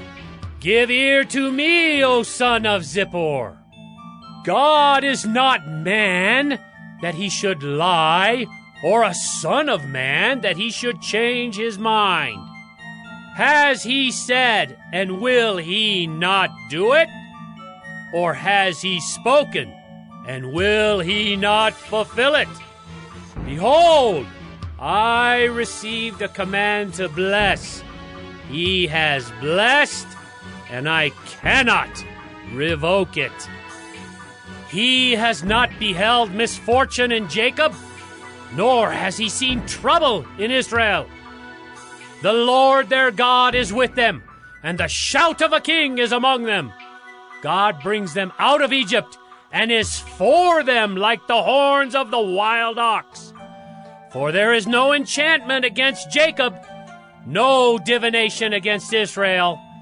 Now it shall be said of Jacob and Israel, What has God wrought? Behold, a people! As a lioness it rises up, and as a lion it lifts itself. It does not lie down until it has devoured the prey and drunk the blood of the slain. And Balak said to Balaam, Do not curse them at all, and do not bless them at all. But Balaam answered Balak, Did I not tell you? All that the Lord says, that I must do. And Balak said to Balaam, Come now, I will take you to another place. Perhaps it will please God that you may curse them for me from there. So Balak took Balaam to the top of Peor, which overlooks the desert. And Balaam said to Balak, Build for me here 7 altars, and prepare for me here 7 bulls and 7 rams. And Balak did as Balaam had said, and offered a bull and a ram on each altar. Numbers 24. When Balaam saw that it pleased the Lord to bless Israel, he did not go, as at other times, to look for omens, but set his face toward the wilderness. And Balaam lifted up his eyes, and saw Israel camping, tribe by tribe. And the Spirit of God came upon him, and he took up his discourse and said, The oracle of Balaam, the son of Beor, the oracle of the man whose eye is opened, the oracle of him who hears the words of God, who sees the vision of the Almighty, falling down with his eyes uncovered. How lovely are your tents, O Jacob, your encampments, O Israel! Like palm groves that stretch afar, like gardens beside a river, like aloes that the Lord has planted, like cedar trees beside the waters. Water shall flow from his buckets, and his seed shall be in many waters. His king shall be higher than Agag, and his kingdom shall be exalted. God brings him out of Egypt, and is for him like the horns of the wild ox. He shall eat up the nations, his adversaries, and shall break their bones in pieces, and pierce them through with his arrows. He crouched, he lay down like a lion, and like a lioness. Who will rouse him up? Blessed are those who bless you, and cursed are those who curse you. And Balak's anger was kindled against Balaam, and he struck his hands together. And Balak said to Balaam, I called you to curse my enemies, and behold, you have blessed them these 3 times. Therefore, now flee to your own place. I said, I will certainly honor you, but the Lord has held you back from honor. And Balaam said to Balak, Did I not tell your messengers whom you sent to me? If Balak should give me his house full of silver and gold, I would not be able to go beyond the word of the Lord, to do either good or bad of my own will. What the Lord speaks, that will I speak. And now, behold, I am going to my people. Come, I will let you know what this people will do to your people in the latter days. And he took up his discourse and said, The oracle of Balaam, the son of Beor, the oracle of the man whose eye is opened, the oracle of him who hears the words of God, and knows the knowledge of the Most High, who sees the vision of the Almighty falling down with his eyes uncovered. I see him, but not now. I behold him, but not near. A star shall come out of Jacob, and a scepter shall rise out of Israel. It shall crush the forehead of Moab, and break down all the sons of Sheth. Edom shall be dispossessed, Seir also. His enemies shall be dispossessed. Israel is doing valiantly, and one from Jacob shall exercise dominion and destroy the survivors of cities. Then he looked on Amalek, and took up his discourse and said, Amalek was the first among the nations, but its end is utter destruction. And he looked on the Kenite, and took up his discourse and said, Enduring is your dwelling place, and your nest is set in the rock. Nevertheless, Cain shall be burned when Asher takes you away captive. And he took up his discourse and said, Alas, who shall live when God does this? But ships shall come from Kittim, and shall afflict Asher and Eber, and he too shall come to utter destruction. Then Balaam rose and went back to his place, and Balak also went his way. Numbers 25. While Israel lived in Shittim, the people began to whore with the daughters of Moab. These invited the people to the sacrifices of their gods, and the people ate and bowed down to their gods. So Israel yoked himself to Baal of Peor. And the anger of the Lord was kindled against Israel.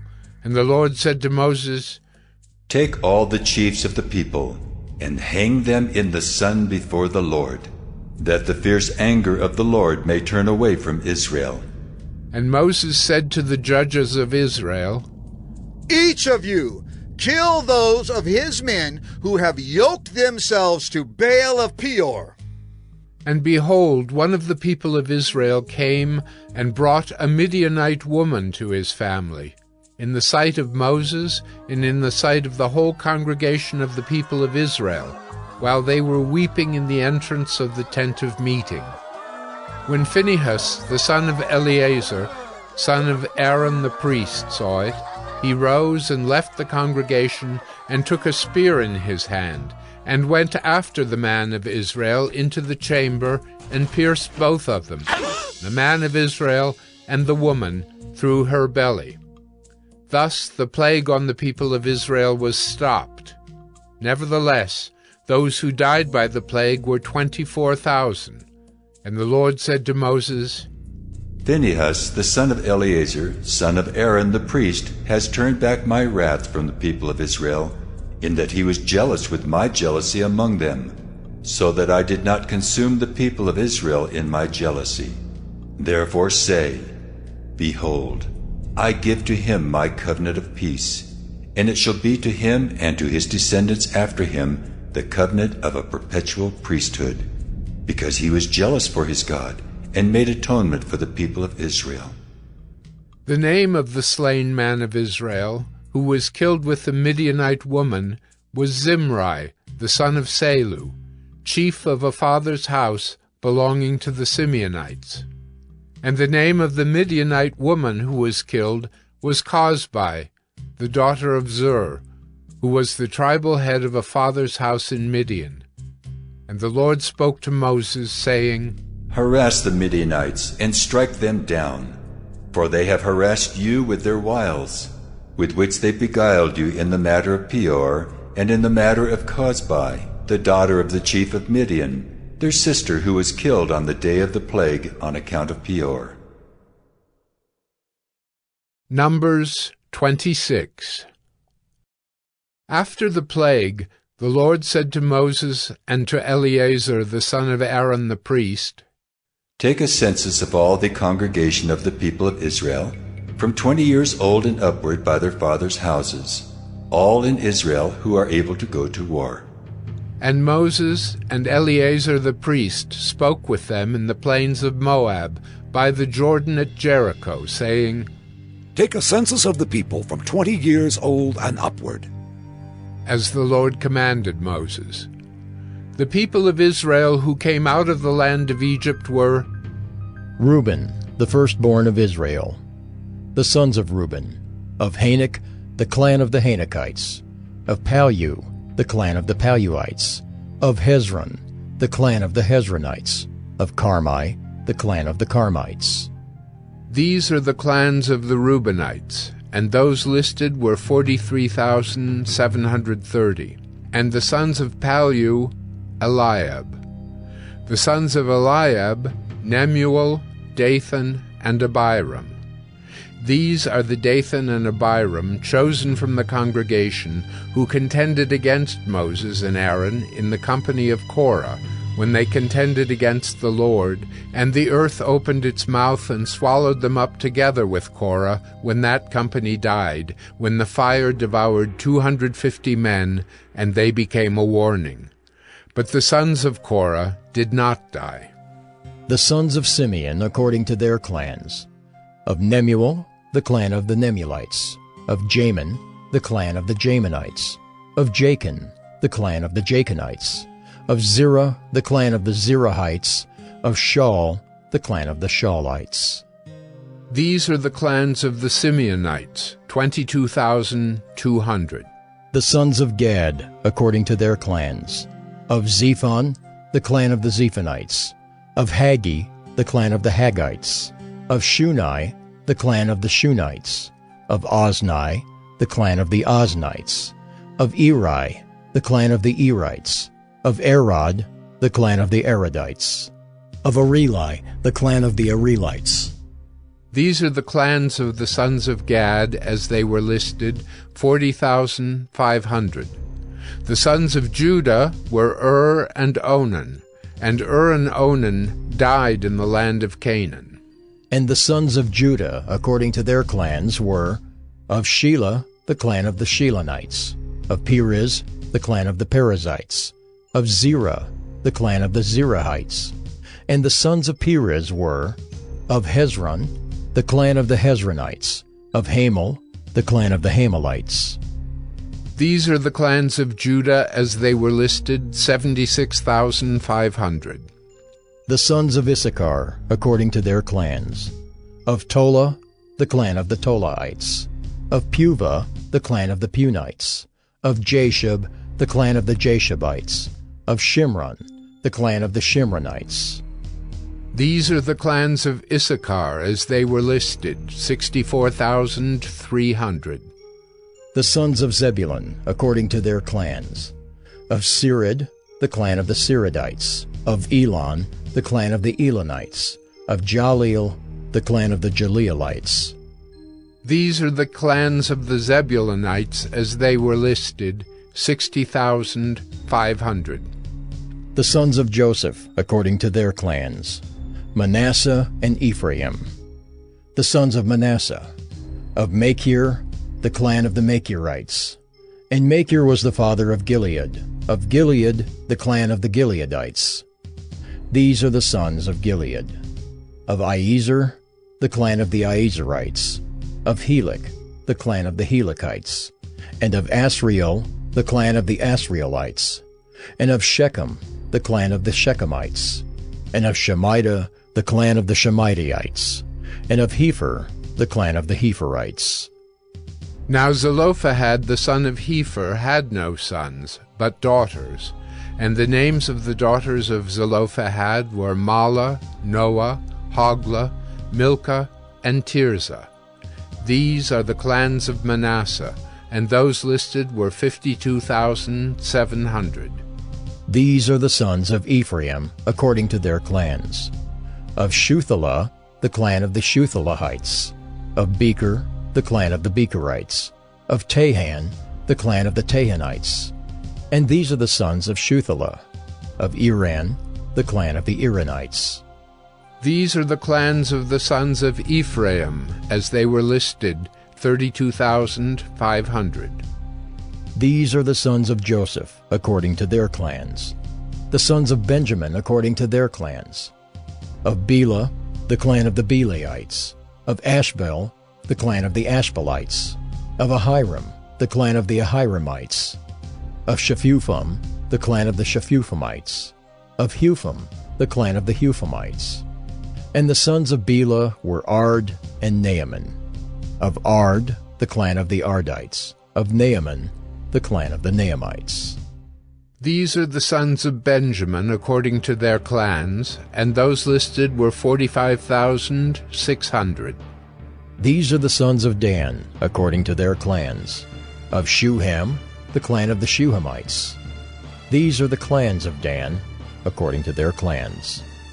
All the clans of the Shuhamites, as they were listed, were 64,400. The sons of Asher according to their clans. Of Imnah, the clan of the Imnites.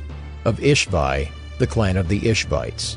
Of Beriah, the clan of the Beriites. Of the sons of Beriah, of Heber, the clan of the Heberites. Of Malchiel, the clan of the Malchielites. And the name of the daughter of Asher was Serah. These are the clans of the sons of Asher as they were listed, 53,400. The sons of Naphtali according to their clans. Of Jaziel, the clan of the Jazielites. Of Guni, the clan of the Gunites. Of Jezer, the clan of the Jezerites. Of Shillem, the clan of the Shillemites. These are the clans of Naphtali according to their clans, and those listed were 45,400. This was the list of the people of Israel, 601,730. The Lord spoke to Moses, saying, Among these the land shall be divided for inheritance according to the number of names. To a large tribe you shall give a large inheritance, and to a small tribe you shall give a small inheritance. Every tribe shall be given its inheritance in proportion to its list. But the land shall be divided by lot. According to the names of the tribes of their fathers they shall inherit. Their inheritance shall be divided according to lot between the larger and the smaller. This was the list of the Levites according to their clans. Of Gershon, the clan of the Gershonites. Of Kohath, the clan of the Kohathites. Of Merari, the clan of the Merarites. These are the clans of Levi. The clan of the Libnites, the clan of the Hebronites, the clan of the Mahlites, the clan of the Mushites, the clan of the Korahites. And Kohath was the father of Amram. The name of Amram's wife was Jochebed, the daughter of Levi, who was born to Levi in Egypt. And she bore to Amram Aaron and Moses and Miriam their sister. And to Aaron were born Nadab, Abihu, Eleazar, and Ithamar. But Nadab and Abihu died when they offered unauthorized fire before the Lord. And those listed were 23,000, every male from a month old and upward. For they were not listed among the people of Israel, because there was no inheritance given to them among the people of Israel. These were those listed by Moses and Eleazar the priest, who listed the people of Israel in the plains of Moab by the Jordan at Jericho.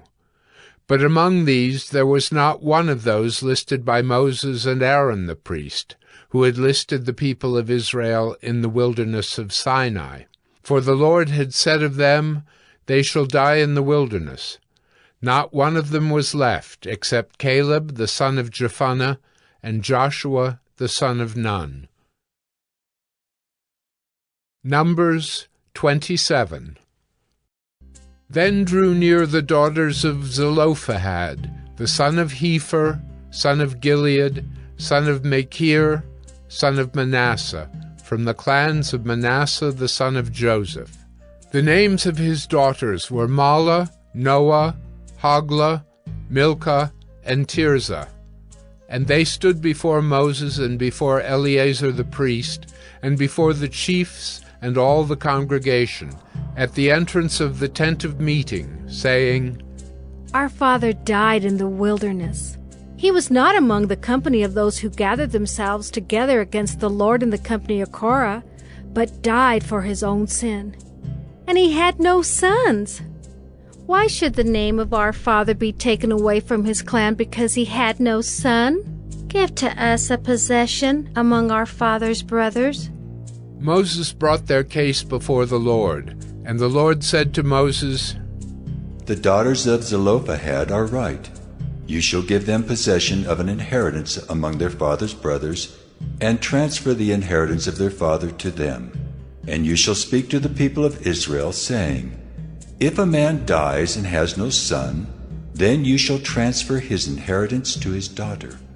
And if he has no daughter, then you shall give his inheritance to his brothers. And if he has no brothers, then you shall give his inheritance to his father's brothers. And if his father has no brothers, then you shall give his inheritance to the nearest kinsman of his clan.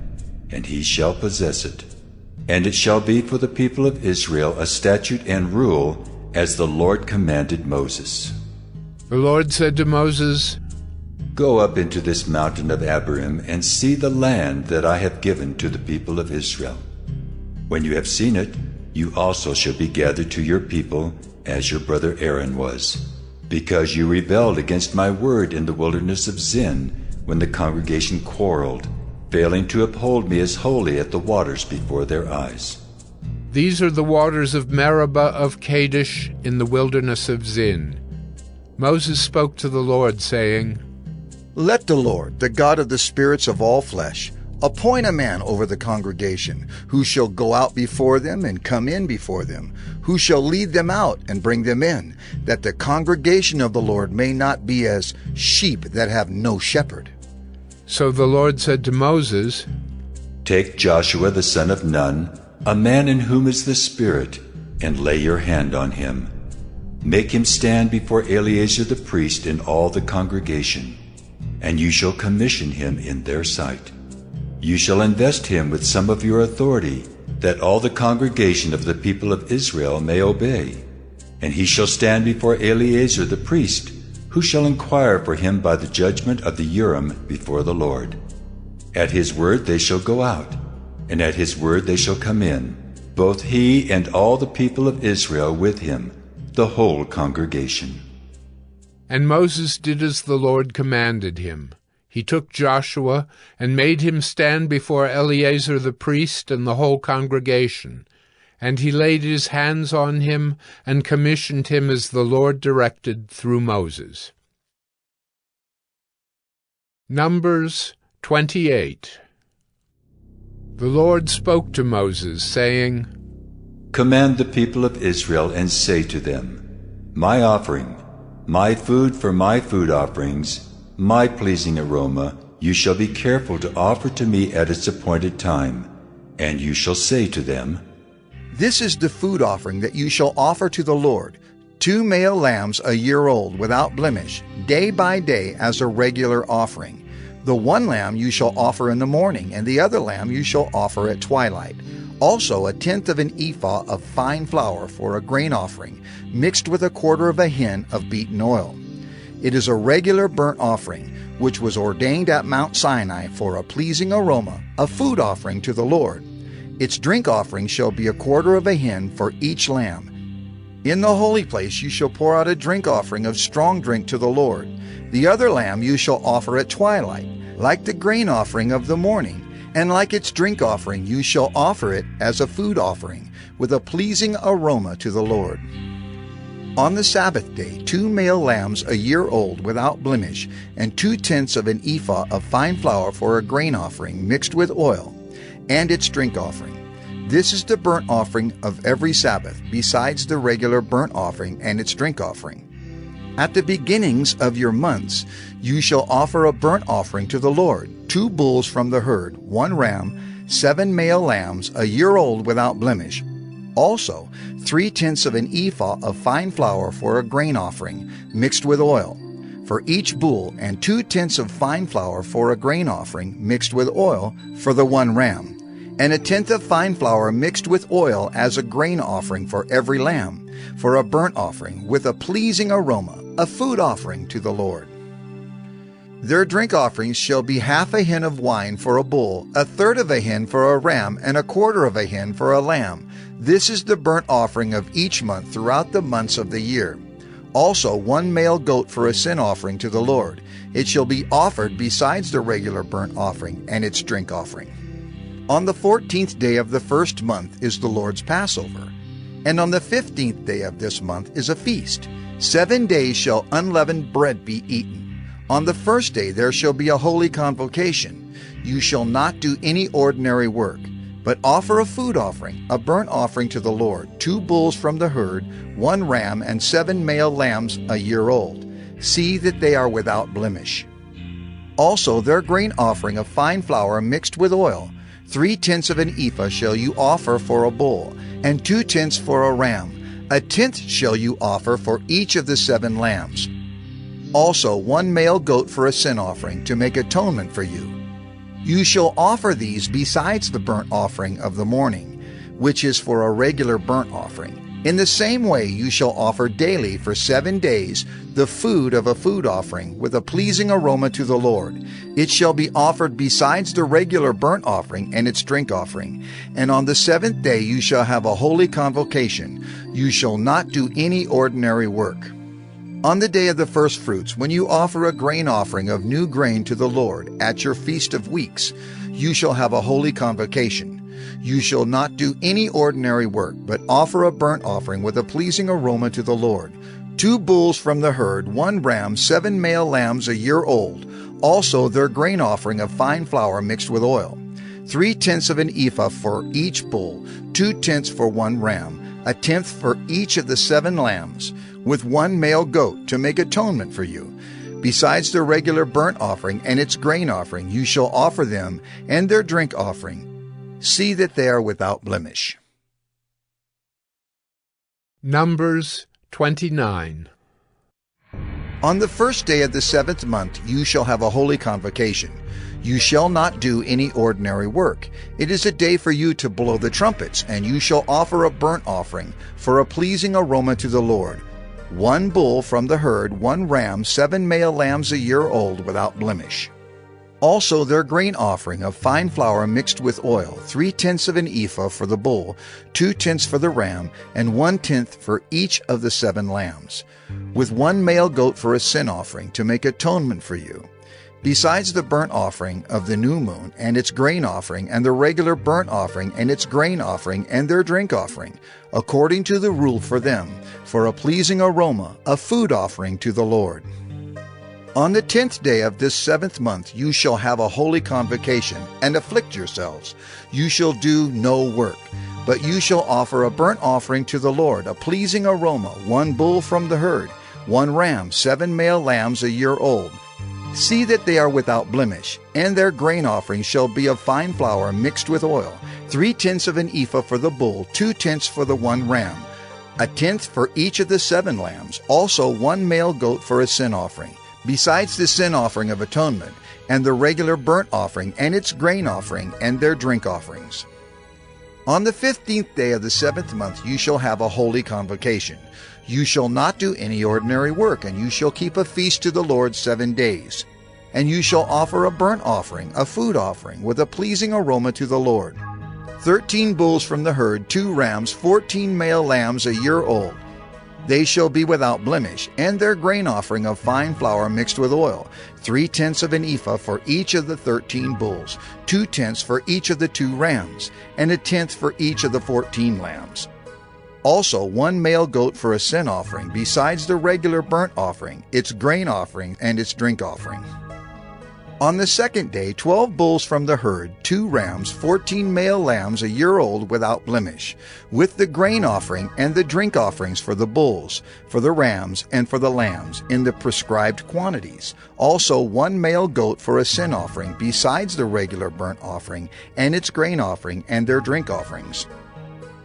On the 3rd day 11 bulls, 2 rams, 14 male lambs a year old without blemish, with the grain offering and the drink offerings for the bulls, for the rams, and for the lambs, in the prescribed quantities. Also 1 male goat for a sin offering, besides the regular burnt offering, and its grain offering, and its drink offering.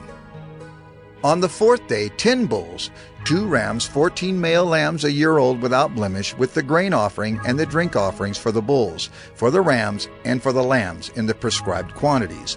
Also 1 male goat for a sin offering, besides the regular burnt offering, its grain offering, and its drink offering. On the 5th day 9 bulls, 2 rams, 14 male lambs a year old without blemish, with the grain offering and the drink offerings for the bulls, for the rams, and for the lambs, in the prescribed quantities. Also 1 male goat for a sin offering, besides the regular burnt offering, and its grain offering, and its drink offering. On the 6th day 8 bulls, 2 rams, 14 male lambs a year old without blemish, with the grain offering and the drink offerings for the bulls, for the rams, and for the lambs, in the prescribed quantities. Also 1 male goat for a sin offering, besides the regular burnt offering, its grain offering, and its drink offerings. On the 7th day 7 bulls, 2 rams, 14 male lambs a year old without blemish, with the grain offering and the drink offerings for the bulls, for the rams, and for the lambs in the prescribed quantities. Also 1 male goat for a sin offering, besides the regular burnt offering, its grain offering, and its drink offering. On the 8th day you shall have a solemn assembly.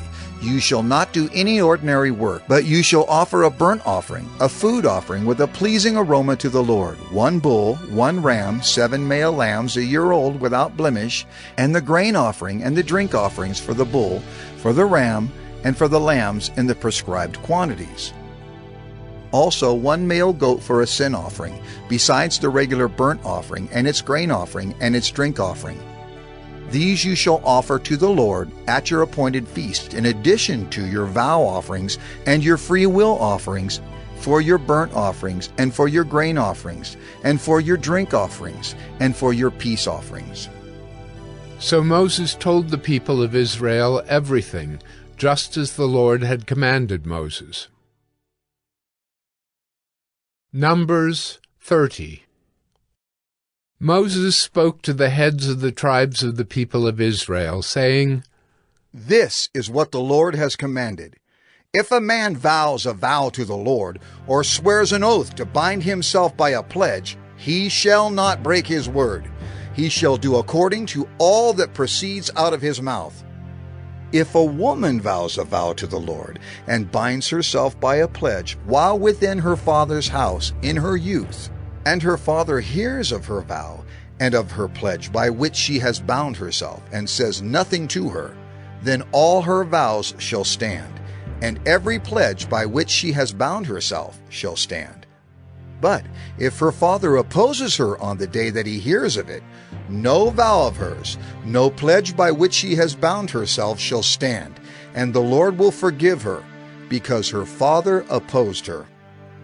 If she marries a husband while under her vows, or any thoughtless utterance of her lips by which she has bound herself, and her husband hears of it and says nothing to her on the day that he hears, then her vows shall stand, and her pledges by which she has bound herself shall stand.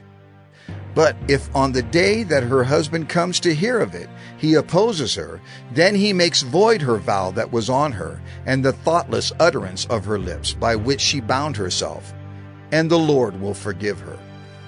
But any vow of a widow or of a divorced woman, anything by which she has bound herself shall stand against her.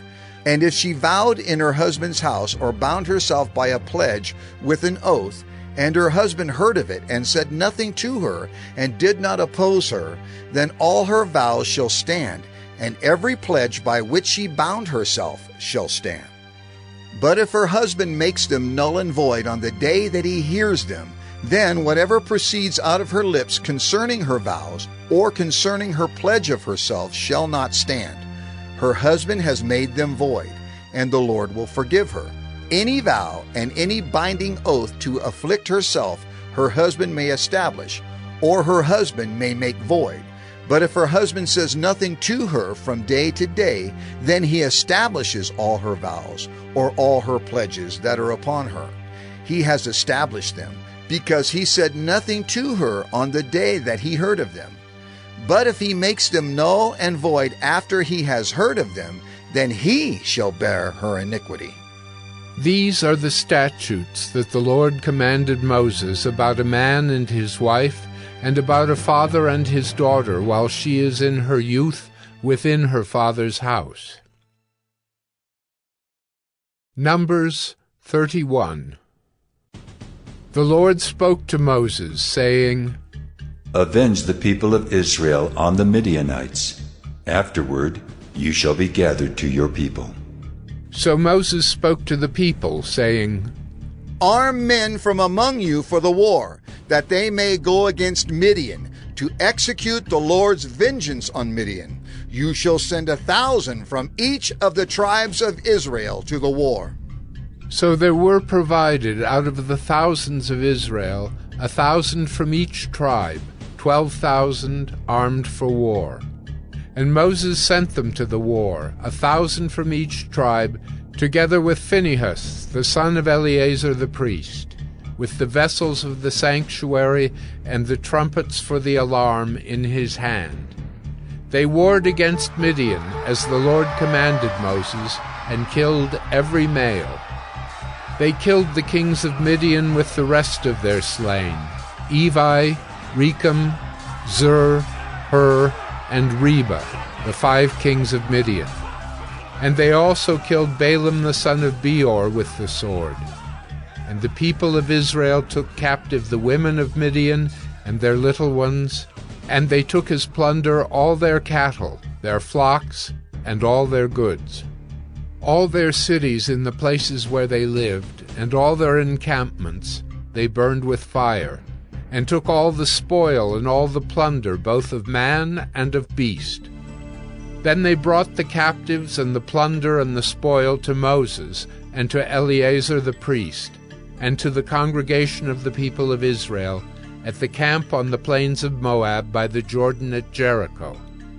Moses and Eleazar the priest and all the chiefs of the congregation went to meet them outside the camp. And Moses was angry with the officers of the army, the commanders of thousands and the commanders of hundreds, who had come from service in the war. Moses said to them, "Have you let all the women live? Behold, these, on Balaam's advice, caused the people of Israel to act treacherously against the Lord in the incident of Peor. And so the plague came among the congregation of the Lord. Now therefore, kill every male among the little ones, and kill every woman who has known man by lying with him. But all the young girls who have not known man by lying with him, keep alive for yourselves. Encamp outside the camp 7 days. Whoever of you has killed any person, and whoever has touched any slain, purify yourselves and your captives on the 3rd day and on the 7th day. You shall purify every garment, every article of skin, all work of goat's hair, and every article of wood." Then Eleazar the priest said to the men in the army who had gone to battle, "This is the statute of the law that the Lord has commanded Moses.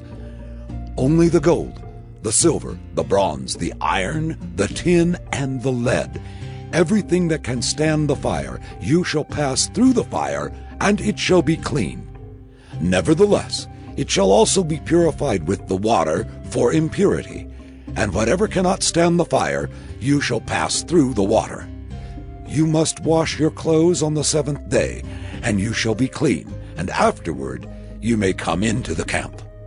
The Lord said to Moses, "Take the count of the plunder that was taken, both of man and of beast, you and Eleazar the priest, and the heads of the fathers' houses of the congregation, and divide the plunder into 2 parts between the warriors who went out to battle and all the congregation.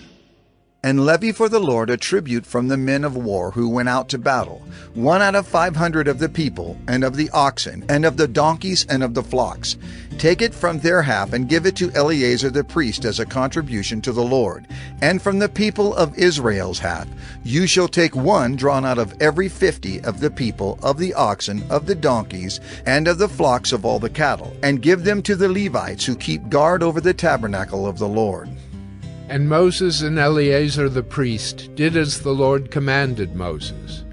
Now the plunder remaining of the spoil that the army took was 675,000 sheep, 72,000 cattle, 61,000 donkeys, and 32,000 persons in all, women who had not known man by lying with him.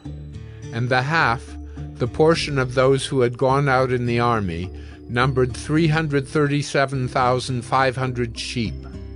And the Lord's tribute of sheep was 675. The cattle were 36,000, of which the Lord's tribute was 72. The donkeys were 30,500, of which the Lord's tribute was 61. The persons were 16,000, of which the Lord's tribute was 32 persons. And Moses gave the tribute, which was the contribution for the Lord, to Eleazar the priest, as the Lord commanded Moses. From the people of Israel's half, which Moses separated from that of the men who had served in the army, now the congregation's half was 337,500 sheep, 36,000 cattle, and 30,500 donkeys, and 16,000 persons. From the people of Israel's half, Moses took one of every 50, both of persons and of beasts, and gave them to the Levites, who kept guard over the tabernacle of the Lord, as the Lord commanded Moses. Then the officers who were over the thousands of the army, the commanders of thousands and the commanders of hundreds, came near to Moses and said to Moses, "Your servants have counted the men of war who are under our command, and there is not a man missing from us. And we have brought the Lord's offering, what each man found, articles of gold, armlets and bracelets, signet rings, earrings, and beads, to make atonement for ourselves before the Lord." And Moses and Eleazar the priest received from them the gold, all crafted articles, and all the gold of the contribution that they presented to the Lord, from the commanders of thousands and the commanders of hundreds, was 16,750 shekels. The men in the army had each taken plunder for himself. And Moses and Eleazar the priest received the gold from the commanders of thousands and of hundreds, and brought it into the tent of meeting, as a memorial for the people of Israel before the Lord. Numbers 32. Now the people of Reuben and the people of Gad had a very great number of livestock, and they saw the land of Jazer and the land of Gilead, and behold, the place was a place for livestock. So the people of Gad and the people of Reuben came and said to Moses and to Eleazar the priest and to the chiefs of the congregation, Adaroth, Dibon, Jazer, Nimrah, Heshbon, Elealeh, Sebam, Nebo, and Beon. The land that the Lord struck down before the congregation of Israel is a land for livestock, and your servants have livestock. And they said, "If we have found favor in your sight, let this land be given to your servants for a possession. Do not take us across the Jordan." But Moses said to the people of Gad and to the people of Reuben, "Shall your brothers go to the war while you sit here? Why will you discourage the heart of the people of Israel from going over into the land that the Lord has given them? Your fathers did this when I sent them from Kadesh Barnea to see the land. For when they went up to the valley of Eshcol and saw the land, they discouraged the heart of the people of Israel from going into the land that the Lord had given them. And the Lord's anger was kindled on that day, and he swore, saying, Surely none of the men who came up out of Egypt from 20 years old and upward shall see the land that I swore to give to Abraham, to Isaac, and to Jacob, because they have not wholly followed me, none except Caleb, the son of Jephunneh, the Kenizzite, and Joshua, the son of Nun, for they have wholly followed the Lord. And the Lord's anger was kindled against Israel, and he made them wander in the wilderness 40 years, until all the generation that had done evil in the sight of the Lord was gone. And behold, you have risen in your father's place, a brood of sinful men, to increase still more the fierce anger of the Lord against Israel. For if you turn away from following him, he will again abandon them in the wilderness, and you will destroy all this people." Then they came near to him and said, "We will build sheepfolds here for our livestock, and cities for our little ones.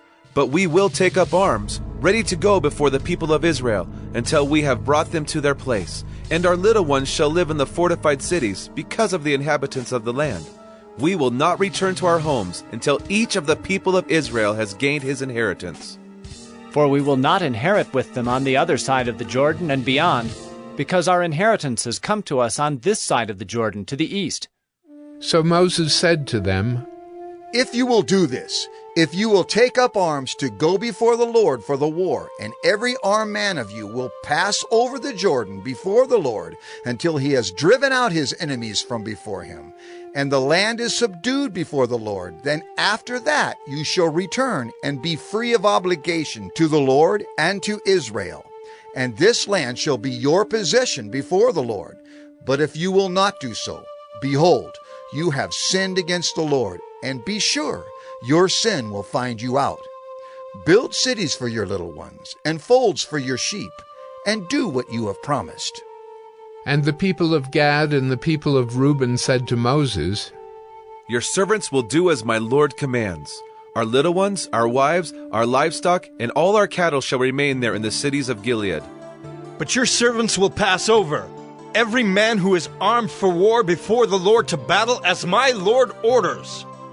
So Moses gave command concerning them to Eleazar the priest, and to Joshua the son of Nun, and to the heads of the fathers' houses of the tribes of the people of Israel.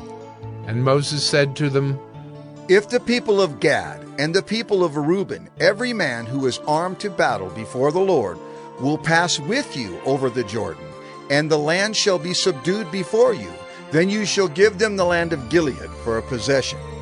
However, if they will not pass over with you armed, they shall have possessions among you in the land of Canaan."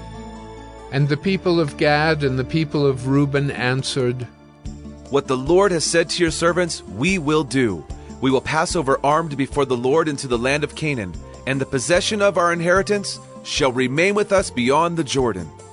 And Moses gave to them, to the people of Gad and to the people of Reuben, and to the half-tribe of Manasseh, the son of Joseph, the kingdom of Sihon, king of the Amorites, and the kingdom of Og, king of Bashan, the land and its cities with their territories, the cities of the land throughout the country. And the people of Gad built Dibon, Ataroth, Aroer, Atroth-Shophan, Jazer, Jogbehah, Beth-Nimrah, and Beth-Haran, fortified cities and folds for sheep. And the people of Reuben built Heshbon, Elealeh, Kiriathaim, Nebo, and Baal-Meon. Their names were changed, and Sibmah. And they gave other names to the cities that they built. And the sons of Machir, the son of Manasseh, went to Gilead and captured it, and dispossessed the Amorites who were in it. And Moses gave Gilead to Machir, the son of Manasseh, and he settled in it. And Jair, the son of Manasseh, went and captured their villages, and called them Havoth-Jair. And Nobah went and captured Kenath and its villages, and called it Nobah, after his own name. Numbers 33. These are the stages of the people of Israel when they went out of the land of Egypt by their companies under the leadership of Moses and Aaron. Moses wrote down their starting places, stage by command of the Lord, and these are their stages according to their starting places. They set out from Ramesses in the first month on the 15th day of the first month. On the day after the Passover, the people of Israel went out triumphantly in the sight of all the Egyptians, while the Egyptians were burying all their firstborn, whom the Lord had struck down among them. On their gods also the Lord executed judgments. So the people of Israel set out from Ramesses and camped at Succoth, and they set out from Succoth and camped at Etham, which is on the edge of the wilderness. And they set out from Etham and turned back to Pi-hahiroth, which is east of Baal-Zephon, and they camped before Migdol. And they set out from before Hahiroth and passed through the midst of the sea into the wilderness. And they went a 3 days' journey in the wilderness of Etham and camped at Marah. And they set out from Marah and came to Elim. At Elim there were 12 springs of water and 70 palm trees, and they camped there. And they set out from Elim and camped by the Red Sea. And they set out from the Red Sea and camped in the wilderness of Sin. And they set out from the wilderness of Sin and camped at Dophkah.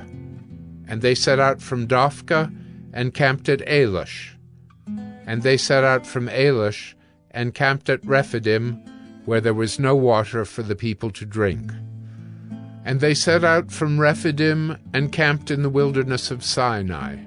And they set out from the wilderness of Sinai and camped at Kibroth-Hattaavah. And they set out from Kibroth-Hattaavah and camped at Hazeroth. And they set out from Hazeroth, and camped at Rithmah. And they set out from Rithmah, and camped at Rimmon-Perez. And they set out from Rimmon-Perez, and camped at Libnah. And they set out from Libnah, and camped at Rissa. And they set out from Rissa, and camped at Kehalatha. And they set out from Kehalatha, and camped at Mount Shepher. And they set out from Mount Shepher, and camped at Harada. And they set out from Harada, and camped at Machheloth. And they set out from Machheloth, and camped at Tahath. And they set out from Tahath, and camped at Terah. And they set out from Terah, and camped at Mithka. And they set out from Mithka, and camped at Hashmonah. And they set out from Hashmonah, and camped at Moserath. And they set out from Moserath, and camped at Beni-Jaakan. And they set out from Beni-Jaakan, and camped at Hor-Haggidgad. And they set out from Hor-Haggidgad, and camped at Jotbatha. And they set out from Jotbatha, and camped at Abrona. And they set out from Abrona, and camped at Ezion-Geber. And they set out from Ezion-Geber, and camped in the wilderness of Zin, that is, Kadesh. And they set out from Kadesh, and camped at Mount Hor, on the edge of the land of Edom. And Aaron the priest went up Mount Hor at the command of the Lord, and died there, in the 40th year after the people of Israel had come out of the land of Egypt, on the 1st day of the 5th month. And Aaron was 123 years old when he died on Mount Hor, and the Canaanite, the king of Arad, who lived in the Negeb in the land of Canaan, heard of the coming of the people of Israel. And they set out from Mount Hor, and camped at Zalmunna. And they set out from Zalmunna, and camped at Punon. And they set out from Punon, and camped at Oboth. And they set out from Oboth, and camped at Aya-Abarim, in the territory of Moab. And they set out from Ayim, and camped at Dibon-Gad. And they set out from Dibon-Gad, and camped at Almon-Diblathaim.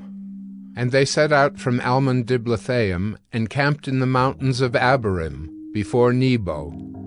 And they set out from the mountains of Abarim, and camped in the plains of Moab by the Jordan at Jericho. They camped by the Jordan from Beth Jeshimoth as far as Abel-Shittim in the plains of Moab. And the Lord spoke to Moses in the plains of Moab by the Jordan at Jericho, saying, Speak to the people of Israel, and say to them, When you pass over the Jordan into the land of Canaan, then you shall drive out all the inhabitants of the land from before you, and destroy all their figured stones, and destroy all their metal images, and demolish all their high places. And you shall take possession of the land, and settle in it. For I have given the land to you to possess it. You shall inherit the land by lot, according to your clans. To a large tribe you shall give a large inheritance, and to a small tribe you shall give a small inheritance. Wherever the lot falls for anyone, that shall be his. According to the tribes of your fathers you shall inherit. But if you do not drive out the inhabitants of the land from before you, then those of them whom you let remain shall be as barbs in your eyes and thorns in your sides, and they shall trouble you in the land where you dwell, and I will do to you as I thought to do to them. Numbers 34. The Lord spoke to Moses, saying, Command the people of Israel, and say to them, When you enter the land of Canaan, this is the land that shall fall to you for an inheritance, the land of Canaan, as defined by its borders. Your south side shall be from the wilderness of Zin alongside Edom, and your southern border shall run from the end of the Salt Sea on the east. And your border shall turn south of the ascent of Akrabim, and cross to Zin, and its limit shall be south of Kadesh Barnea. Then it shall go on to Hazer Adar, and pass along to Asmon. And the border shall turn from Asmon to the brook of Egypt, and its limit shall be at the sea. For the western border you shall have the great sea and its coast. This shall be your western border. This shall be your northern border. From the great sea you shall draw a line to Mount Hor. From Mount Hor you shall draw a line to Lebo-Hamath.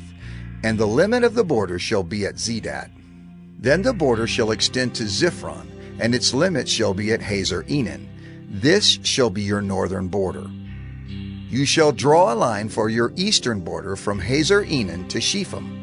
And the border shall go down from Shepham to Riblah on the east side of Ain. And the border shall go down and reach to the shoulder of the Sea of Kinnereth on the east. And the border shall go down to the Jordan, and its limit shall be at the Salt Sea. This shall be your land as defined by its borders all around.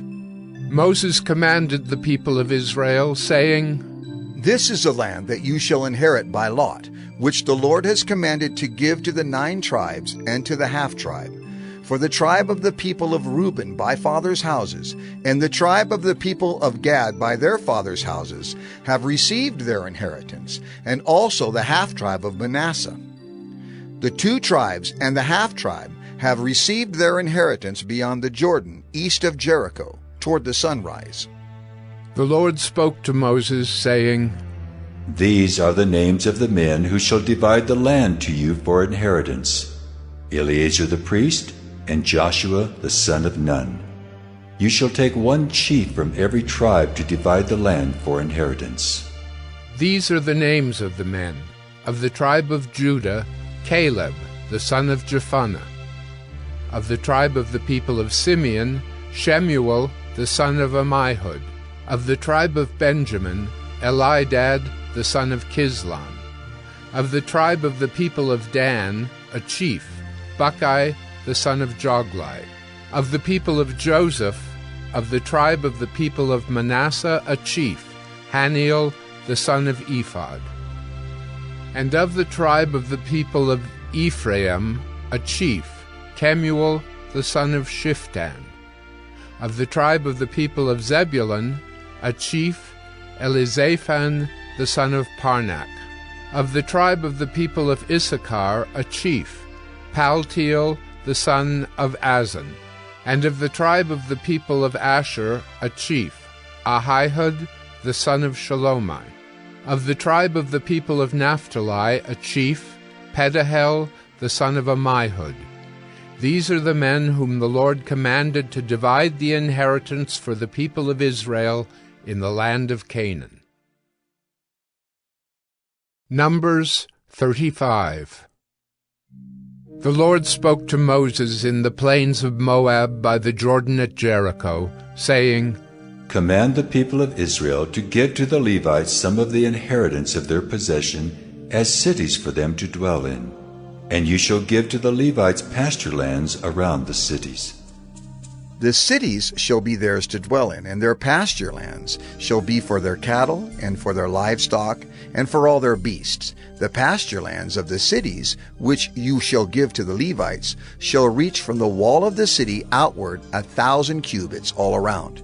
And you shall measure outside the city on the east side 2,000 cubits, and on the south side 2,000 cubits, and on the west side 2,000 cubits, and on the north side 2,000 cubits, the city being in the middle. This shall belong to them as pasture land for their cities. The cities that you give to the Levites shall be the 6 cities of refuge, where you shall permit the manslayer to flee. And in addition to them, you shall give 42 cities. All the cities that you give to the Levites shall be 48 with their pasture lands. And as for the cities that you shall give from the possession of the people of Israel, from the larger tribes you shall take many, and from the smaller tribes you shall take few. Each in proportion to the inheritance that it inherits shall give of its cities to the Levites. And the Lord spoke to Moses, saying, Speak to the people of Israel and say to them, When you cross the Jordan into the land of Canaan, then you shall select cities to be cities of refuge for you, that the manslayer, who kills any person without intent, may flee there. The cities shall be for you a refuge from the avenger, that the manslayer may not die until he stands before the congregation for judgment. And the cities that you give shall be your 6 cities of refuge. You shall give 3 cities beyond the Jordan, and 3 cities in the land of Canaan, to be cities of refuge. These 6 cities shall be for refuge for the people of Israel, and for the stranger and for the sojourner among them, that anyone who kills any person without intent may flee there. But if he struck him down with an iron object so that he died, he is a murderer. The murderer shall be put to death. And if he struck him down with a stone tool that could cause death, and he died, he is a murderer. The murderer shall be put to death. Or if he struck him down with a wooden tool that could cause death, and he died, he is a murderer. The murderer shall be put to death. The avenger of blood shall himself put the murderer to death. When he meets him, he shall put him to death. And if he pushed him out of hatred, or hurled something at him, lying in wait, so that he died, or in enmity struck him down with his hand so that he died, then he who struck the blow shall be put to death. He is a murderer. The avenger of blood shall put the murderer to death when he meets him. But if he pushed him suddenly without enmity, or hurled anything on him without lying in wait, or used a stone that could cause death, and without seeing him dropped it on him, so that he died, though he was not his enemy and did not seek his harm, then the congregation shall judge between the manslayer and the avenger of blood, in accordance with these rules. And the congregation shall rescue the manslayer from the hand of the avenger of blood, and the congregation shall restore him to his city of refuge, to which he had fled, and he shall live in it until the death of the high priest, who was anointed with the holy oil. But if the manslayer shall at any time go beyond the boundaries of his city of refuge, to which he fled, and the avenger of blood finds him outside the boundaries of his city of refuge, and the avenger of blood kills the manslayer, he shall not be guilty of blood, for he must remain in his city of refuge until the death of the high priest. But after the death of the high priest, the manslayer may return to the land of his possession.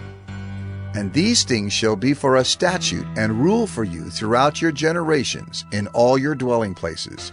If anyone kills a person, the murderer shall be put to death on the evidence of witnesses. But no person shall be put to death on the testimony of one witness.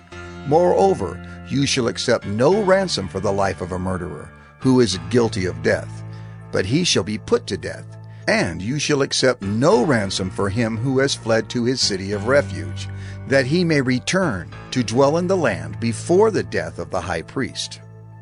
You shall not pollute the land in which you live, for blood pollutes the land, and no atonement can be made for the land for the blood that is shed in it, except by the blood of the one who shed it.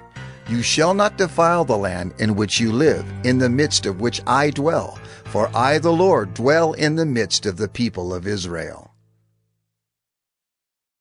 Numbers 36. The heads of the fathers' houses of the clan of the people of Gilead, the son of Machir, son of Manasseh, from the clans of the people of Joseph, came near and spoke before Moses and before the chiefs, the heads of the fathers' houses of the people of Israel. They said, The Lord commanded my Lord to give the land for inheritance by lot to the people of Israel. And my Lord was commanded by the Lord to give the inheritance of Zelophehad, our brother, to his daughters. But if they are married to any of the sons of the other tribes of the people of Israel, then their inheritance will be taken from the inheritance of our fathers, and added to the inheritance of the tribe into which they marry. So it will be taken away from the lot of our inheritance. And when the Jubilee of the people of Israel comes, then their inheritance will be added to the inheritance of the tribe into which they marry, and their inheritance will be taken from the inheritance of the tribe of our fathers. And Moses commanded the people of Israel according to the word of the Lord, saying, The tribe of the people of Joseph is right. This is what the Lord commands concerning the daughters of Zelophehad. Let them marry whom they think best. Only they shall marry within the clan of the tribe of their father. The inheritance of the people of Israel shall not be transferred from one tribe to another. For every one of the people of Israel shall hold on to the inheritance of the tribe of his fathers. And every daughter who possesses an inheritance in any tribe of the people of Israel shall be wife to one of the clan of the tribe of her father, so that every one of the people of Israel may possess the inheritance of his fathers. So no inheritance shall be transferred from one tribe to another, for each of the tribes of the people of Israel shall hold on to its own inheritance. The daughters of Zelophehad did as the Lord commanded Moses. For Mahlah, Tirzah, Hoglah, Milcah, and Noah, the daughters of Zelophehad, were married to sons of their father's brothers. They were married into the clans of the people of Manasseh, the son of Joseph, and their inheritance remained in the tribe of their father's clan. These are the commandments and the rules that the Lord commanded through Moses to the people of Israel in the plains of Moab by the Jordan at Jericho.